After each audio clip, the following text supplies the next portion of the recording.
Good morning. Good morning, ma'am. Good morning, miss. Okay, good morning. തുടങ്ങാം. നമുക്ക് ഇന്നത്തെ class നമുക്ക് സ്റ്റാർട്ട് ചെയ്യാം. അപ്പൊ ഞാൻ ഓൾ മ്യൂട്ട് ചെയ്യാണ്.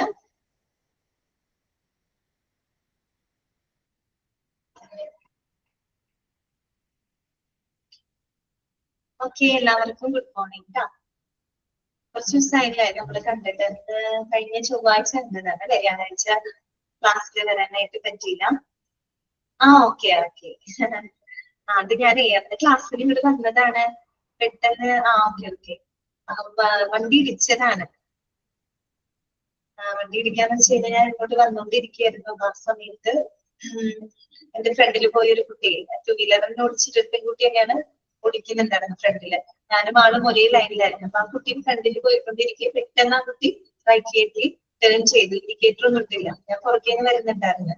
അപ്പൊ ആളെ എങ്ങനെ തിരിയുന്നത് നമുക്കറിയില്ലല്ലോ. ആള് ഫ്രണ്ടിൽ പോയിട്ട് പെട്ടെന്ന് തിരിഞ്ഞു, ഒറ്റ തിരിയിലങ്ങ് തിരിഞ്ഞു കഴിഞ്ഞിട്ട് ഞാൻ പുറകിന്ന് വരികയല്ലേ. അപ്പൊ വണ്ടിക്കും പോയി ഇടിച്ച്, ആ കുട്ടിയുടെ വണ്ടിക്കും പോയി അതും വീണു, ഞാനും വീണു. പക്ഷെ എനിക്കത് കൂടുതൽ പറ്റിയത് മാത്രം. പെട്ടെന്ന് തലയിടിച്ചാണ് വീണിട്ട് റോഡില്. പക്ഷെ ഹെൽമെറ്റ് വെച്ചിട്ടുണ്ടായിരുന്നു, പറ്റിയില്ല. പക്ഷെ ഇവിടേക്ക് ഇടിച്ചു വീണു. അപ്പൊ ഭയങ്കര ഒരു ബുദ്ധിമുട്ടായി. കണ്ണട അങ്ങനെ അമർത്തിട്ട് ചതഞ്ഞിട്ടായിട്ട്. പിന്നെ കാലൊക്കെ പൊട്ടി, മുട്ടൊക്കെ ഉറങ്ങിട്ടൊക്കെ പൊട്ടിയായിരുന്നു. പിന്നെ അത് അപ്പൊ തന്നെ അവരുടെ മിസ്റ്റേക്ക് ആയതുകൊണ്ട് അവര് തന്നെ എന്റെ അടുത്ത് പറഞ്ഞു വണ്ടി ശരിയാക്കി കൊണ്ട് തരാന്ന് പറഞ്ഞു. വണ്ടിയുടെ ഫ്രണ്ടിലെ ഫൈബർ പൊട്ടിപ്പോയായിരുന്നു. അത് ശരിയാക്കി കൊണ്ട് തരാന്ന് പറഞ്ഞു. പിന്നെ ഇവിടുത്തെ സാറ് ഹോസ്പിറ്റലിൽ കൊണ്ടുപോയി ട്രിപ്പൊക്കെ ഇട്ട് പിന്നെ മരുന്നൊക്കെ തന്നു. കുറവായി. അന്നത്തെ ദിവസം ഉറങ്ങാനേ പറ്റിയില്ല, ഭയങ്കര പെയിൻ ആയിരുന്നു. പിന്നെ ശരിയായി. ഉണ്ട്. കണ്ണിന്റെ ഇവിടെ ഇല്ലേ, ഇങ്ങനെ കണ്ട് ഇവിടെ പൊട്ടിയില്ലായിരുന്നത് ഉണങ്ങി. പക്ഷെ ഇവിടെ ഇങ്ങനെ ചതഞ്ഞു ഭയങ്കര. ഈ സ്പെക്സ് ഇങ്ങനെ അമർന്നു പോയി ഭയങ്കരമായിട്ടേ. അങ്ങനെ കുഴപ്പമൊന്നുമില്ല, ഇപ്പൊ ഓക്കെ ആയിട്ടുണ്ട്. അങ്ങനെ ഞാൻ അന്നത്തെ ക്ലാസ്സിന് വന്നത്, അന്ന് 1.5 മണിക്കൂർ ക്ലാസ് നിങ്ങൾക്ക് എടുക്കാനായിട്ട് വന്നത്. കാരണം ഫ്രീ സർവീസ് വന്ന ലീവായിരുന്നല്ലോ. അപ്പൊ ഒരു 1.5 മണിക്കൂർ എടുക്കണം എന്നുള്ള രീതിയിൽ വന്നതായിരുന്നു. അപ്പോഴാണ് ഇങ്ങനൊരു സംഭവം ഉണ്ടായത്. Okay Sreelakshmi, thank you. കുഴപ്പമൊന്നുമില്ല, ഇപ്പൊ ഓക്കെ ആയി, പ്രശ്നമൊന്നുമില്ല കേട്ടോ. ശരി, അപ്പൊ നമുക്ക് ക്ലാസ്സിലോട്ട് കിടക്കാം കേട്ടോ. അപ്പൊ നമ്മള് ഹോസ്പിറ്റൽ അഡ്മിനിസ്ട്രേഷൻ എന്ന് പറയുന്ന ഒരു ചാപ്റ്റർ ആണ് നമ്മൾ സ്റ്റാർട്ട് ചെയ്തിരുന്നത് അല്ലെ. ഓക്കെ, അപ്പൊ അതിനകത്ത് നമ്മൾ വളരെ കുറച്ച് ഭാഗങ്ങൾ മാത്രമേ നമ്മൾ പറഞ്ഞുള്ളൂ അല്ലെ. അതായത് അഡ്മിനിസ്ട്രേഷൻ എന്താണെന്ന് കണ്ടു. പിന്നെ ഏറ്റവും പ്രധാനപ്പെട്ട ഭാഗമാണ് അഡ്മിനിസ്ട്രേഷന്റെ ഇലമെന്റ്സ് അല്ലെ. പോസ്റ്റ് വർക്ക് എന്ന് പറഞ്ഞിട്ടാണ് നമ്മൾ പഠിച്ചത്. അത് ഓരോന്ന് എന്താണെന്നുള്ളത് നമ്മൾ മനസ്സിലാക്കി അല്ലെ. പിന്നെ എന്തൊക്കെ അഡ്മിനിസ്ട്രേഷൻ റോളുകൾ നമ്മൾ കണ്ടു അല്ലെ. ഇന്റർപേഴ്സണൽ റോൾസ് ഉണ്ട്, ഇൻഫർമേഷണൽ റോൾസ് ഉണ്ട്, ഡിസിഷണൽ റോൾസ് ഉണ്ട്. അതിനകത്തൊക്കെ ഓരോന്ന് എന്താണ് വരുന്നതെന്നൊക്കെ നമ്മൾ കണ്ടിരുന്നു. പിന്നെ ഒരു അഡ്മിനിസ്ട്രേറ്റർക്ക് വേണ്ട സ്കില്ലുകൾ എന്തൊക്കെയാണ് അല്ലെ, എന്തൊക്കെ സ്കില്ലുകളാണ് അവർക്ക് ആവശ്യമായിട്ടുള്ളത്. നമ്മൾ പറഞ്ഞു ടെക്നിക്കൽ സ്കില്ലുകൾ അവർക്ക് ആവശ്യമുണ്ട്, ഹ്യൂമൻ സ്കിൽസുകൾ അല്ലെ, മാനുഷികമായിട്ടുള്ള കഴിവുകൾ ഉണ്ടായിരിക്കണം. അതായത് ഇന്റർപേഴ്സണൽ സ്കിൽ തന്നെയാണ് അവിടെ ഉദ്ദേശിക്കുന്നത് അല്ലെ. മറ്റുള്ളവരുമായിട്ട് സഹകരിച്ച് പ്രവർത്തിക്കുന്നതിനുള്ള ഒരു കഴിവുണ്ടായിരിക്കണം. പിന്നെ നമ്മൾ പറഞ്ഞത് കൺസെപ്ച്വൽ സ്കിൽസ് ആണ് അല്ലെ, ആശയപരമായിട്ടുള്ള കഴിവുകളും ഉണ്ടായിരിക്കണം. ഇത്രയും കാര്യങ്ങൾ നമ്മൾ പറഞ്ഞു. പിന്നെ എന്താണ് ഹോസ്പിറ്റൽ അഡ്മിനിസ്ട്രേഷൻ, അതിനെ കുറിച്ച് പറഞ്ഞ് പിന്നെ ഹോസ്പിറ്റൽ അഡ്മിനിസ്ട്രേറ്ററുടെ കുറച്ച് ഡ്യൂട്ടികൾ നമ്മൾ കണ്ടു. അവിടെ വരെയാണ് നമ്മൾ പറഞ്ഞു നിർത്തിയത്. ഓർമ്മയിൽ നിങ്ങൾക്ക് ആ ഡ്യൂട്ടികൾ എന്തൊക്കെയാണ് ഒരു കാര്യം ഇവിടെ മനസ്സിലാക്കുക. ഒരു ഹോസ്പിറ്റലിന്റെ സൈസിനും കോംപ്ലക്സിറ്റിക്കും അനുസരിച്ച് അഡ്മിനിസ്ട്രേറ്റർമാരുടെ ഡ്യൂട്ടികളിൽ എന്തുണ്ടായിരിക്കും, വ്യത്യാസം ഉണ്ടായിരിക്കും. റെസ്പോൺസിബിലിറ്റിയിൽ വ്യത്യാസം ഉണ്ടായിരിക്കും. നമ്മൾ പറഞ്ഞ ഡ്യൂട്ടീസ് ഇതൊക്കെയായിരുന്നു. അതായത് നമ്മുടെ ഗവേണിംഗ് ബോഡ്സ് അല്ലെ, ഈ പറയുന്ന ഭരണസമിതികള്, മെഡിക്കൽ സ്റ്റാഫുകള്, ഡിപ്പാർട്ട്മെന്റ് ഹെഡുകള്, അവരൊക്കെ ആയിട്ട് സമ്പർക്കം പുലർത്തുക അല്ലെ. അവരൊക്കെ ആയിട്ട് കോണ്ടാക്ട് ചെയ്യുക. കോണ്ടാക്ട് മീൻസ് അവരുമായിട്ട് സമ്പർക്കം പുലർത്തുക, അവരായിട്ട് ഇടപഴകുക. അതുപോലെ തന്നെ എന്താണ്, ഡോക്ടർമാര്, നഴ്സുമാര്, അസിസ്റ്റന്റ് അഡ്മിനിസ്ട്രേറ്റർമാര്, അങ്ങനെയുള്ള ആളുകളൊക്കെ റിക്രൂട്ട് ചെയ്യുക അല്ലെ. അവരെ തെരഞ്ഞെടുക്കുക, അവർക്ക് വേണ്ട അവരെ അസസ് ചെയ്യുക അല്ലെ, അവർക്ക് വേണ്ട മാർഗനിർദ്ദേശങ്ങളൊക്കെ പ്രൊവൈഡ് ചെയ്യുക. അതും അദ്ദേഹത്തിന്റെ ഡ്യൂട്ടിയാണ്. പിന്നെ നമ്മൾ പറഞ്ഞത് എന്താണ്, ഒരു ഭരണസമിതി അല്ലെ, ഒരു ഹോസ്പിറ്റലിന്റെ ഭരണസമിതി അവര് ഡയറക്റ്റ് ചെയ്യുന്ന പ്രകാരമുള്ള അവരുടെ ആ നിർദ്ദേശങ്ങള് മുന്നോട്ട് കൊണ്ടുപോകുന്നതിന് വേണ്ടിയിട്ട് ലഭ്യമായിട്ടുള്ള എല്ലാ റിസോഴ്സുകളും കൃത്യമായിട്ട് ഓർഗനൈസ് ചെയ്യുക. ഡയറക്റ്റ് ചെയ്യുക, കൺട്രോൾ ചെയ്യുക, കോർഡിനേറ്റ് ചെയ്യുക അല്ലെ. അത് അവരുടെ ഡ്യൂട്ടിയാണ്. അതുപോലെ തന്നെ എന്താണ് ഒരു പേഷ്യന്റ് സർവീസസ് അല്ലെ, പേഷ്യന്റിന് കൊടുക്കുന്ന സേവനങ്ങൾ, quality assurance, public relation outreach, departmental activities എന്നിവയ്ക്കായിട്ടുള്ള പ്രോഗ്രാമുകളും പോളിസികളും ഒക്കെ കൃത്യമായിട്ട് ക്രിയേറ്റ് ചെയ്ത് ഇംപ്ലിമെന്റ് ചെയ്യുക, അതിന് മേൽനോട്ടം വഹിക്കുക. പിന്നെ നമ്മൾ പറഞ്ഞു ഈ പറയുന്ന ശാസ്ത്രീയമായിട്ടുള്ള ഗവേഷണത്തിന് പ്രിവെന്റീവ് മെഡിസിൻസ് അല്ലെ, പ്രതിരോധപരമായിട്ടുള്ള നടപടികൾ അതിനൊക്കെ ആയിട്ടുള്ള പ്രോഗ്രാമുകള്, സേവനങ്ങളൊക്കെ എന്ത് ചെയ്യാം, കണ്ടക്ട് ചെയ്യാം. ഇതൊക്കെ എന്താണ് അഡ്മിനിസ്ട്രേറ്ററിന്റെ ഡ്യൂട്ടീസിൽ വരുന്നതാണ്. ഈ പറഞ്ഞ പോയിന്റുകളാണ് കേട്ടോ. ഇതുവരെയാണ് നമ്മൾ പറഞ്ഞു നിർത്തിയത്. തുടർന്ന് നമുക്ക് നോക്കാം കേട്ടോ. Hospital administrators have to stay current on any laws and regulations that affect the health care or hospital industry as well as medical and technological progress. എന്താണ് പറയുന്നത്? നമ്മുടെ ഒരു ഹോസ്പിറ്റൽ ഇൻഡസ്ട്രി അല്ലെ, ആ ഒരു ആശുപത്രി വ്യവസായം അല്ലെങ്കിൽ നമ്മുടെ ആരോഗ്യ സംരക്ഷണത്തിനും പിന്നെ ഈ പറയുന്ന മെഡിക്കൽ ടെക്നോളജിക്കൽ പുരോഗതി അല്ലെ, ധാരാളം നൂതന സാങ്കേതിക വിദ്യകളൊക്കെ ഇന്ന് നമ്മുടെ മെഡിക്കൽ ഫീൽഡിൽ ഉപയോഗിക്കുന്നുണ്ട്. അപ്പൊ അതിന്റെയൊക്കെ പുരോഗതിക്ക് ആവശ്യമായിട്ടുള്ള എല്ലാവിധ ലോസ് ആൻഡ് റെഗുലേഷൻസും ആര് പാലിച്ചിരിക്കണം, അല്ലെങ്കിൽ ആര് മനസ്സിലാക്കിയിരിക്കണം? ഹോസ്പിറ്റൽ അഡ്മിനിസ്ട്രേറ്റർമാര് മനസ്സിലാക്കിയിരിക്കണം. അതാണ് അവിടെ പറയുന്നത്. Hospital administrators have to stay current on any laws and regulations that affect the health care of hospital industry as well as medical and technological progress. നമുക്കറിയാം ഹോസ്പിറ്റൽ എന്ന് പറയുന്നത് ഒരു ഇൻഡസ്ട്രിക്ക് കീഴിലാണ് വരുന്നത് അല്ലെ, നമ്മൾ ഇൻഡസ്ട്രിയൽ ഡിസ്പ്യൂട്ട് ആക്ട് ഒക്കെ പഠിച്ചതല്ലേ. അപ്പൊ ഈ പറയുന്ന ഒരു ആശുപത്രി വ്യവസായത്തിനായാലും ആരോഗ്യ സംരക്ഷണം അതുപോലെ മെഡിക്കൽ ടെക്നോളജിക്ക് പുരോഗതിക്കൊക്കെ ആവശ്യമായിട്ടുള്ള എല്ലാവിധ ലോസ് ആൻഡ് റെഗുലേഷൻസ് അല്ലെ, നിയമങ്ങളും ചട്ടങ്ങളും പറ്റിയിട്ട് കൃത്യമായിട്ടുള്ള അറിവ് ആർക്കുണ്ടായിരിക്കണം? ഒരു അഡ്മിനിസ്ട്രേറ്റർക്ക് ഉണ്ടായിരിക്കണം അല്ലെ. അപ്പൊ ഒരു ഓർഗനൈസേഷൻ ഈ പറയുന്ന ലോസ് ആൻഡ് റെഗുലേഷൻസ് ഒക്കെ പാലിച്ചാൽ മാത്രമാണ് അതിന് ലൈസൻസിങ്ങും അക്രഡിറ്റേഷനും കാര്യങ്ങളൊക്കെ ലഭിക്കുള്ളൂ അല്ലെ. അപ്പൊ അതിനെ പറ്റി നമ്മൾ എപ്പോഴും അറിഞ്ഞിരിക്കണം. പ്രത്യേകിച്ച് അഡ്മിനിസ്ട്രേറ്റർ അങ്ങനെയുള്ള കാര്യങ്ങളെ പറ്റിയിട്ട് അറിഞ്ഞിരിക്കണം. ഓക്കെ. പിന്നെ പറയുന്നത് എന്താണ്? As A business leaders hospital administrators must oversee. ഇനി ഒരു ബിസിനസ് ലീഡർ എന്നുള്ള രീതിയിൽ ഒരു അഡ്മിനിസ്ട്രേറ്റേഴ്സ് മേൽനോട്ടം വഹിക്കേണ്ട കാര്യങ്ങൾ എന്തൊക്കെയാണ്? അപ്പൊ നമ്മൾ ആദ്യം പറഞ്ഞത് അഡ്മിനിസ്ട്രേറ്റർമാരുടെ ഡ്യൂട്ടീസുകളൊക്കെയാണ് നമ്മൾ കണ്ടത്. ഇനി അദ്ദേഹം മേൽനോട്ടം വഹിക്കേണ്ട കാര്യങ്ങൾ എന്തൊക്കെയാണ്? ഇതെല്ലാ കാര്യങ്ങളിലാണ് അദ്ദേഹം നേതൃത്വം വഹിക്കേണ്ടത്. അത് as A business leader, business leader എന്നുള്ള രീതിയിൽ അദ്ദേഹം എന്തെല്ലാം കാര്യങ്ങളാണ് സൂപ്പർവൈസ് ചെയ്യുന്നത്? ഒന്നാമത്തെ ഇമ്പോർട്ടന്റ് ആണ് കേട്ടോ. ഒന്നാമത്തെ എന്താണ്? ലോങ് ടേം പ്ലാനിങ് അല്ലെ, ദീർഘകാല ആസൂത്രണങ്ങൾ. എന്നുവെച്ചാൽ നമുക്കറിയാം ഒരു ഹോസ്പിറ്റലിനെ സംബന്ധിച്ച് അവർക്ക് ഒരു കോമൺ ആയിട്ടുള്ള ചില ഒബ്ജക്റ്റീവ്സ് ഉണ്ടായിരിക്കും അല്ലെ, ലക്ഷ്യങ്ങൾ ഉണ്ടായിരിക്കും. ആ ലക്ഷ്യങ്ങൾ അച്ചീവ് ചെയ്യുന്നതിന് വേണ്ടിയിട്ട് ഒരു ലോങ് ടേം സ്ട്രാറ്റജി അവർക്ക് ഉണ്ടായിരിക്കും. ദീർഘകാല ആസൂത്രണങ്ങൾ അല്ലെ, അത് തന്ത്രപരമായിട്ടുള്ള ആസൂത്രണങ്ങളിലൂടെ മാത്രമേ നമുക്ക് അത്തരത്തിലുള്ള ഒബ്ജക്റ്റീവ്സുകൾ അച്ചീവ് ചെയ്യാനായിട്ട് സാധിക്കുള്ളൂ അല്ലെ. അപ്പൊ ആ ലോങ് ടേം പ്ലാനിങ്ങിന് അദ്ദേഹത്തിന് ഒരു സൂപ്പർവിഷൻ ഉണ്ടായിരിക്കണം അല്ലെ, അതായത് ദീർഘകാല ആസൂത്രണത്തിന്. പിന്നെന്താണ് പറയുന്നത്? ഓപ്പറേറ്റിംഗ് ഒബ്ജക്റ്റീവ്സ് ആൻഡ് ബഡ്ജറ്റ്സുകൾ. അതുപോലെ തന്നെ ഓപ്പറേറ്റിംഗ് ഒബ്ജക്റ്റീവ്സ്, അതായത് അവരുടെ ആ ഒരു ലക്ഷ്യങ്ങൾ അത് കൃത്യമായിട്ട് ആ ലക്ഷ്യങ്ങൾ മുന്നിൽ കണ്ടുകൊണ്ട് കാര്യങ്ങൾ പ്ലാൻ ചെയ്യുക, ഓർഗനൈസ് ചെയ്യുക, കോർഡിനേറ്റ് ചെയ്യുക. ഓക്കെ. അങ്ങനെയുള്ള പ്രവർത്തനങ്ങൾ നിർവഹിക്കാം. അതുപോലെ റിസോഴ്സുകളൊക്കെ ഉപയോഗിക്കുന്നതിന് ആവശ്യമായിട്ടുള്ള ബഡ്ജറ്റുകൾ തയ്യാറാക്കുക. ഓക്കെ. അതാണ് അവിടെ പറഞ്ഞത് കേട്ടോ. ഓപ്പറേറ്റിംഗ് ഒബ്ജക്റ്റീവ്സ് ആൻഡ് ബഡ്ജറ്റ്സുകൾ തയ്യാറാക്കുക, നിയന്ത്രിക്കുക, ലക്ഷ്യങ്ങൾക്ക് വേണ്ടിയിട്ട് കൃത്യമായിട്ട് കാര്യങ്ങൾ പ്ലാൻ ചെയ്ത് ഓർഗനൈസ് ചെയ്ത് കോർഡിനേറ്റ് ചെയ്ത് മുന്നോട്ട് കൊണ്ടുപോകുക. ഇങ്ങനെയുള്ള കാര്യങ്ങളിലൊക്കെ ആര് നേതൃത്വം വഹിച്ചിരിക്കണം? ഒരു അഡ്മിനിസ്ട്രേറ്റർ നേതൃത്വം വഹിച്ചിരിക്കണം. ഓക്കെ. അതാണ് പറഞ്ഞത്. മൂന്നാമത്തെ എന്താണ്? The systematic delivery of medical services അല്ലെ. ഈ പറയുന്ന മെഡിക്കൽ സേവനങ്ങളുടെ വളരെ സിസ്റ്റമാറ്റിക് ആയിട്ടുള്ള വിതരണത്തിനും ഇദ്ദേഹം മേൽനോട്ടം വഹിച്ചിരിക്കണം അല്ലെ. കറക്റ്റ് ആയിട്ട് നമ്മൾ എന്ത് കൊടുത്തിരിക്കണം? പേഷ്യൻസിന് സർവീസുകൾ പ്രൊവൈഡ് ചെയ്യുന്നത് അല്ലെ. അത് ഏറ്റവും നല്ല ക്വാളിറ്റി കെയർ ആണ് അവർക്ക് കൊടുക്കേണ്ടത്. അപ്പൊ അവര് വളരെ സിസ്റ്റമാറ്റിക് ആയിട്ട് വളരെ വ്യവസ്ഥാപിതമായിട്ടുള്ള മെഡിക്കൽ സേവനങ്ങൾ ആർക്ക് പ്രൊവൈഡ് ചെയ്തിരിക്കണം? ഈ പറയുന്ന പേഷ്യൻസിന് പ്രൊവൈഡ് ചെയ്തിരിക്കണം. അപ്പൊ അങ്ങനെയുള്ള കാര്യങ്ങളിലും ഇദ്ദേഹത്തിന്റെ മേൽനോട്ടം ആവശ്യമാണ്. ഓക്കെ. പിന്നെന്താണ് പറയുന്നത്? ഫിനാൻഷ്യൽ റിപ്പോർട്ട്സ് അല്ലെ, അതായത് ഫിനാൻഷ്യൽ റിപ്പോർട്ടുകൾ, സാമ്പത്തിക റിപ്പോർട്ടുകൾ തയ്യാറാക്കുന്നതിന്. പിന്നെ ഹോസ്പിറ്റൽ പോളിസി ചേഞ്ചസ് അല്ലെ, ഹോസ്പിറ്റലുകളുടെ നയമാറ്റങ്ങളിലൊക്കെ ആര് സൂപ്പർവൈസ് ചെയ്യണം? ഹോസ്പിറ്റൽ അഡ്മിനിസ്ട്രേറ്റർ നേതൃത്വം. അപ്പൊ ഇവിടെ എന്താ പറഞ്ഞത്? എസ് എ ബിസിനസ് ലീഡർ, ഒരു ബിസിനസ് ലീഡർ എന്നുള്ള രീതിയിൽ അഡ്മിനിസ്ട്രേറ്റേഴ്സ് മേൽനോട്ടം വഹിക്കേണ്ട കാര്യങ്ങൾ എന്തൊക്കെയാണ്? എന്തൊക്കെയാണ് നമ്മൾ പറഞ്ഞത്?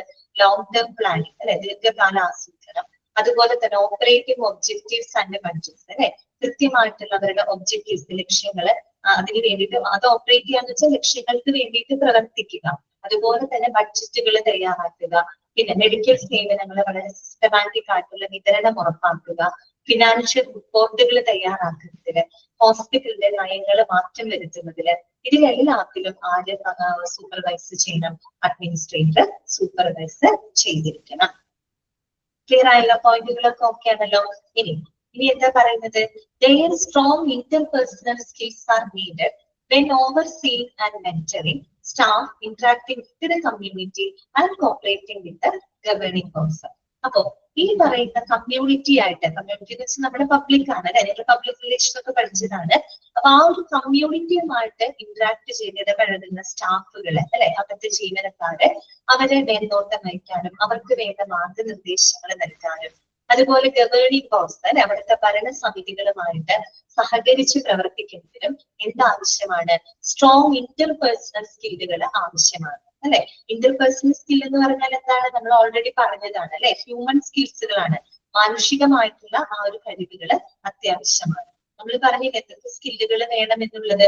ടെക്നിക്കൽ സ്കില്ല് വേണം, ഹ്യൂമൻ സ്കിൽസ് വേണം, കൺസെപ്ച്വൽ സ്കില്ലുകളൊക്കെ വേണം എന്ന് പറഞ്ഞു. അപ്പൊ ഈ പറയുന്ന കമ്മ്യൂണിറ്റി ആയിട്ട് ഇടപെടുന്ന ആളുകളെ മേൽനോട്ടം വഹിക്കുന്നുണ്ട് ഇദ്ദേഹം, അഡ്മിനിസ്ട്രേറ്റർ. അപ്പൊ അവർക്ക് വേണ്ട മാർഗനിർദ്ദേശങ്ങൾ കൊടുക്കാനും അവരെ സൂപ്പർവൈസ് ചെയ്യാനും, പിന്നെ ഈ പറയുന്ന ഭരണസമിതികള്, ഭരണസമിതിയിലെ അംഗങ്ങളുമായിട്ട് സഹകരിച്ച് പ്രവർത്തിക്കുന്നതിനും എന്താവശ്യമാണ്? ഇന്റർപേഴ്സണൽ സ്കിൽസ് അഥവാ ഹ്യൂമൻ സ്കിൽസ് അത്യാവശ്യമാണ്. ഇന്റർപേഴ്സണൽ സ്കിൽ എന്ന് പറഞ്ഞാൽ എന്താണ്? മറ്റുള്ളവരുമായിട്ട് സഹകരിച്ച് പ്രവർത്തിക്കാനുള്ള ഒരു കഴിവാണ് അല്ലെ. അങ്ങനെയുള്ള ഒരു കഴിവുണ്ടെങ്കിൽ മാത്രമല്ലേ ഇങ്ങനെയുള്ള ആളുകളൊക്കെ ആയിട്ട് കോപ്പറേറ്റ് ചെയ്ത് മുന്നോട്ട് പോകാനായിട്ട് സാധിക്കുള്ളൂ. ഓക്കെ, അപ്പൊ അത്രയും കേട്ടോ. ഇവിടെ നമ്മൾ പറഞ്ഞത് ഇത്രയേ ഉള്ളൂ. ഒരു ഹോസ്പിറ്റൽ അഡ്മിനിസ്ട്രേറ്ററിന്റെ ഡ്യൂട്ടികൾ നമ്മൾ കണ്ടു, റെസ്പോൺസിബിലിറ്റീസ് കണ്ടു, പിന്നെ അദ്ദേഹം മേൽനോട്ടം വഹിക്കേണ്ട കാര്യങ്ങൾ എന്തൊക്കെയാണെന്ന് മനസ്സിലാക്കി കേട്ടോ. അതിന് വേണ്ടിയിട്ടുള്ള ഇന്റർപേഴ്സണൽ സ്കില്ലുകൾ അദ്ദേഹത്തിന് ആവശ്യമാണ്. ഓക്കെ, ക്ലിയർ ആണല്ലോ? മനസ്സിലാവുന്നില്ലേ പറയുന്നത്? എന്തെങ്കിലും ഡൗട്ട് ഉണ്ടെങ്കിൽ ചോദിക്കാം കേട്ടോ. പോയിന്റുകളൊക്കെ ഒന്ന് നോട്ട് ചെയ്ത് വെക്കാം കേട്ടോ. പോയിന്റുകളൊക്കെ ഒന്ന് മനസ്സിലാക്കി വെക്കാം. അടുത്തതാണ് ഹോസ്പിറ്റൽ അഡ്മിനിസ്ട്രേറ്റർ ജോബ്സ് കേട്ടോ. ഹോസ്പിറ്റൽ അഡ്മിനിസ്ട്രേറ്ററുടെ ജോലിയെ പറ്റിയാണ് നമ്മൾ പറയുന്നത്. ഈ ചാപ്റ്റർ ഇങ്ങനെ വായിക്കുന്ന സമയത്ത് എല്ലാം അങ്ങോട്ടും ഇങ്ങോട്ടും പരസ്പരം എന്താണ്? ഇന്റർ കണക്റ്റഡ് ആണ് അല്ലെ. ചിലടത്ത് ഫങ്ഷൻസ് എന്ന് പറയുന്നു, ചിലടത്ത് റെസ്പോൺസിബിലിറ്റി എന്ന് പറയുന്നു. എല്ലാം അഡ്മിനിസ്ട്രേറ്റർമാർ ചെയ്യേണ്ട കാര്യങ്ങളാണ് കേട്ടോ ഈ പറയുന്നത്. ഇനി നോക്കാം, hospital administrator jobs. In besides to hospitals, which may range from small community hospitals to massive multi-hospital systems, these healthcare administrators may also work for. അതായത് നമുക്കറിയാം ഒരു ഹോസ്പിറ്റൽ അഡ്മിനിസ്ട്രേറ്റർ എന്ന് പറയുമ്പോൾ തന്നെ ഹോസ്പിറ്റൽ ജോബുകളാണ് അവർ കൂടുതലും ചെയ്യുന്നത് അല്ലെ. ഒരു സ്മോൾ കമ്മ്യൂണിറ്റി ഹോസ്പിറ്റലിൽ തുടങ്ങി ഏറ്റവും വലിയ മൾട്ടി സ്പെഷ്യാലിറ്റി ഹോസ്പിറ്റലിൽ വരെ അവര് വർക്ക് ചെയ്യുന്നുണ്ട്. പക്ഷെ അതിനൊക്കെ പുറമെ അല്ലെ, ഹോസ്പിറ്റലിന് പുറമെ മറ്റു ചില എന്താ പറയുക സംവിധാനങ്ങളിലും ഇവർക്ക് വർക്ക് ചെയ്യാമെന്നാണ് പറയുന്നത്. ഇവിടെ എന്താ പറഞ്ഞത്? Is health care administrators. ആ വാക്ക് ഇമ്പോർട്ടന്റ് ആണ് കേട്ടോ, ഹെൽത്ത് കെയർ അഡ്മിനിസ്ട്രേറ്റർ. ഈ ഹെൽത്ത് കെയർ അഡ്മിനിസ്ട്രേറ്റർ എന്ന് പറയുന്നതും ഹോസ്പിറ്റൽ അഡ്മിനിസ്ട്രേറ്ററും തമ്മിൽ പരസ്പരം എന്താണ് ബന്ധം ഉണ്ടെങ്കിലും ചെറിയൊരു വ്യത്യാസമുണ്ട് കേട്ടോ. ഹോസ്പിറ്റൽ അഡ്മിനിസ്ട്രേറ്റർ എന്ന് പറയുന്ന പേര് സൂചിപ്പിക്കുന്നത് പോലെ അവർ ഫുള്ള് വർക്ക് ചെയ്യുന്നത് എവിടെയാണ്? ഹോസ്പിറ്റലിലാണ് അല്ലെ. രോഗി പരിചരണത്തിലാണ് അവർ കൂടുതൽ ഫോക്കസ് ചെയ്യുന്നത്. അതേസമയം ഹെൽത്ത് അഡ്മിനിസ്ട്രേറ്റർ എന്ന് പറയുമ്പോൾ ഹെൽത്തും ഹോസ്പിറ്റലും പരസ്പരം ഇന്റർകണക്റ്റഡ് ആണ്. പക്ഷെ ഹെൽത്ത് അഡ്മിനിസ്ട്രേറ്റർ എന്ന് പറയുമ്പോൾ കുറെ കൂടെ എന്താണ് ബ്രോഡർ സ്കോപ്പ് ഉള്ള ഒരു മേഖലയാണ് കേട്ടോ. കുറെ കൂടെ വ്യാപ്തി ഉണ്ടെന്ന് എന്ന് വെച്ച് കഴിഞ്ഞാൽ അത് ഹോസ്പിറ്റലിൽ മാത്രം ഒതുങ്ങി നിൽക്കുന്നതല്ല അവരുടെ സേവനങ്ങൾ. അല്ലാതെ നമ്മുടെ ആരോഗ്യപരമായിട്ടുള്ള മറ്റുള്ള പ്രവർത്തനങ്ങളിലും ഇവരുടെ റോള് വരുന്നുണ്ട്. അപ്പൊ ഹോസ്പിറ്റൽ അഡ്മിനിസ്ട്രേറ്ററിനേക്കാളും കുറെ കൂടെ ഒരു ബ്രോഡർ സ്കോപ്പ് ഉള്ള ഒരു മേഖലയാണ് ഹെൽത്ത് അഡ്മിനിസ്ട്രേറ്റർ. രണ്ടും ഏകദേശം തന്നെയാണ്, ഇന്റർ കണക്റ്റഡ് ആണ്. ഓക്കെ, അപ്പൊ അതുകൊണ്ടാണ് ഇവിടെ പറഞ്ഞത് health care administrators also work for. എവിടെയൊക്കെ അവർക്ക് വർക്ക് ചെയ്യാം, എങ്ങനെയുള്ളതിലൊക്കെ അവർക്ക് വർക്ക് ചെയ്യാം, അതിന്റെ കുറച്ച് ലിസ്റ്റ് ആണ് ഇവിടെ കൊടുത്തിരിക്കുന്നത് കേട്ടോ. ഒന്നാമത്തെ എന്താണ്? Rehabilitation facilities. അല്ലെ? നമ്മൾ പറയുന്നത് ഹോസ്പിറ്റലിന് പുറമെ അല്ലെ, ഹോസ്പിറ്റലിന് പുറമെ മറ്റേതെല്ലാം ഹെൽത്ത് ഫെസിലിറ്റികളിലൊക്കെ ഇവർക്ക് വർക്ക് ചെയ്യാമെന്നാണ് പറയുന്നത്. ഒന്നാമത്തേത് റീഹാബിലിറ്റേഷൻ ഫെസിലിറ്റീസ് അല്ലെ, പുനരധിവാസ എന്താ പറയാ സൗകര്യങ്ങളിൽ അല്ലെ. റീഹാബിലിറ്റേഷൻ എന്ന് വെച്ചാൽ ഈ പറയുന്ന അസുഖങ്ങളുള്ളവരെ ചികിത്സിക്കാനും അല്ലെ, ഈ പറയുന്ന രോഗികൾക്ക് അവരുടെ പരിക്കുകളൊക്കെ ചികിത്സിക്കാനും അവരെ റീഹാബിലിറ്റേറ്റ് ചെയ്യാനും അല്ലെ, അവരെ പുനരധിവസിപ്പിക്കാനുമുള്ള സംവിധാനങ്ങളും അവരുടെ ഹെൽത്ത് അഡ്മിനിസ്ട്രേറ്റർമാർക്ക് വർക്ക് ചെയ്യാം അല്ലെ. Rehabilitation facilities. റീഹാബിലിറ്റേഷൻ എന്ന് പറഞ്ഞാൽ എന്താണ്? പുനരധിവാസം അല്ലെ. പുനരധിവാസം ഇപ്പൊ പറയുന്ന രോഗങ്ങൾ വരുന്ന അവർക്ക് ചികിത്സകൾ കൊടുക്കുക, പരിക്ക് പറ്റിയ ആളുകളെ അവരെ നോർമൽ ലൈഫിലേക്ക് കൊണ്ടുവരാം. അപ്പൊ അങ്ങനെയൊക്കെയുള്ള റീഹാബിലിറ്റേഷൻ ഫെസിലിറ്റീസിൽ ഇവർക്ക് വർക്ക് ചെയ്യാം. ഓക്കെ. പിന്നെന്താണ് പറയുന്നത്? Ambulatory care centres. എന്താണ് ആംബുലേറ്ററി കെയർ സെന്റർ എന്ന് പറഞ്ഞാൽ? ആംബുലേറ്ററി എന്നൊക്കെ കേൾക്കുമ്പോൾ പെട്ടെന്ന് നമ്മുടെ മനസ്സിൽ വരുന്നത് ആംബുലൻസ് ആണ് അല്ലെ. ആംബുലൻസ് അല്ലേ പെട്ടെന്ന് മനസ്സിൽ വന്നത്? ആംബുലേറ്ററി കെയർ സെന്റർ എന്ന് പറഞ്ഞു കഴിഞ്ഞാൽ ഇവിടെ ഉദ്ദേശിക്കുന്നത് ഇത്രയേ ഉള്ളൂ.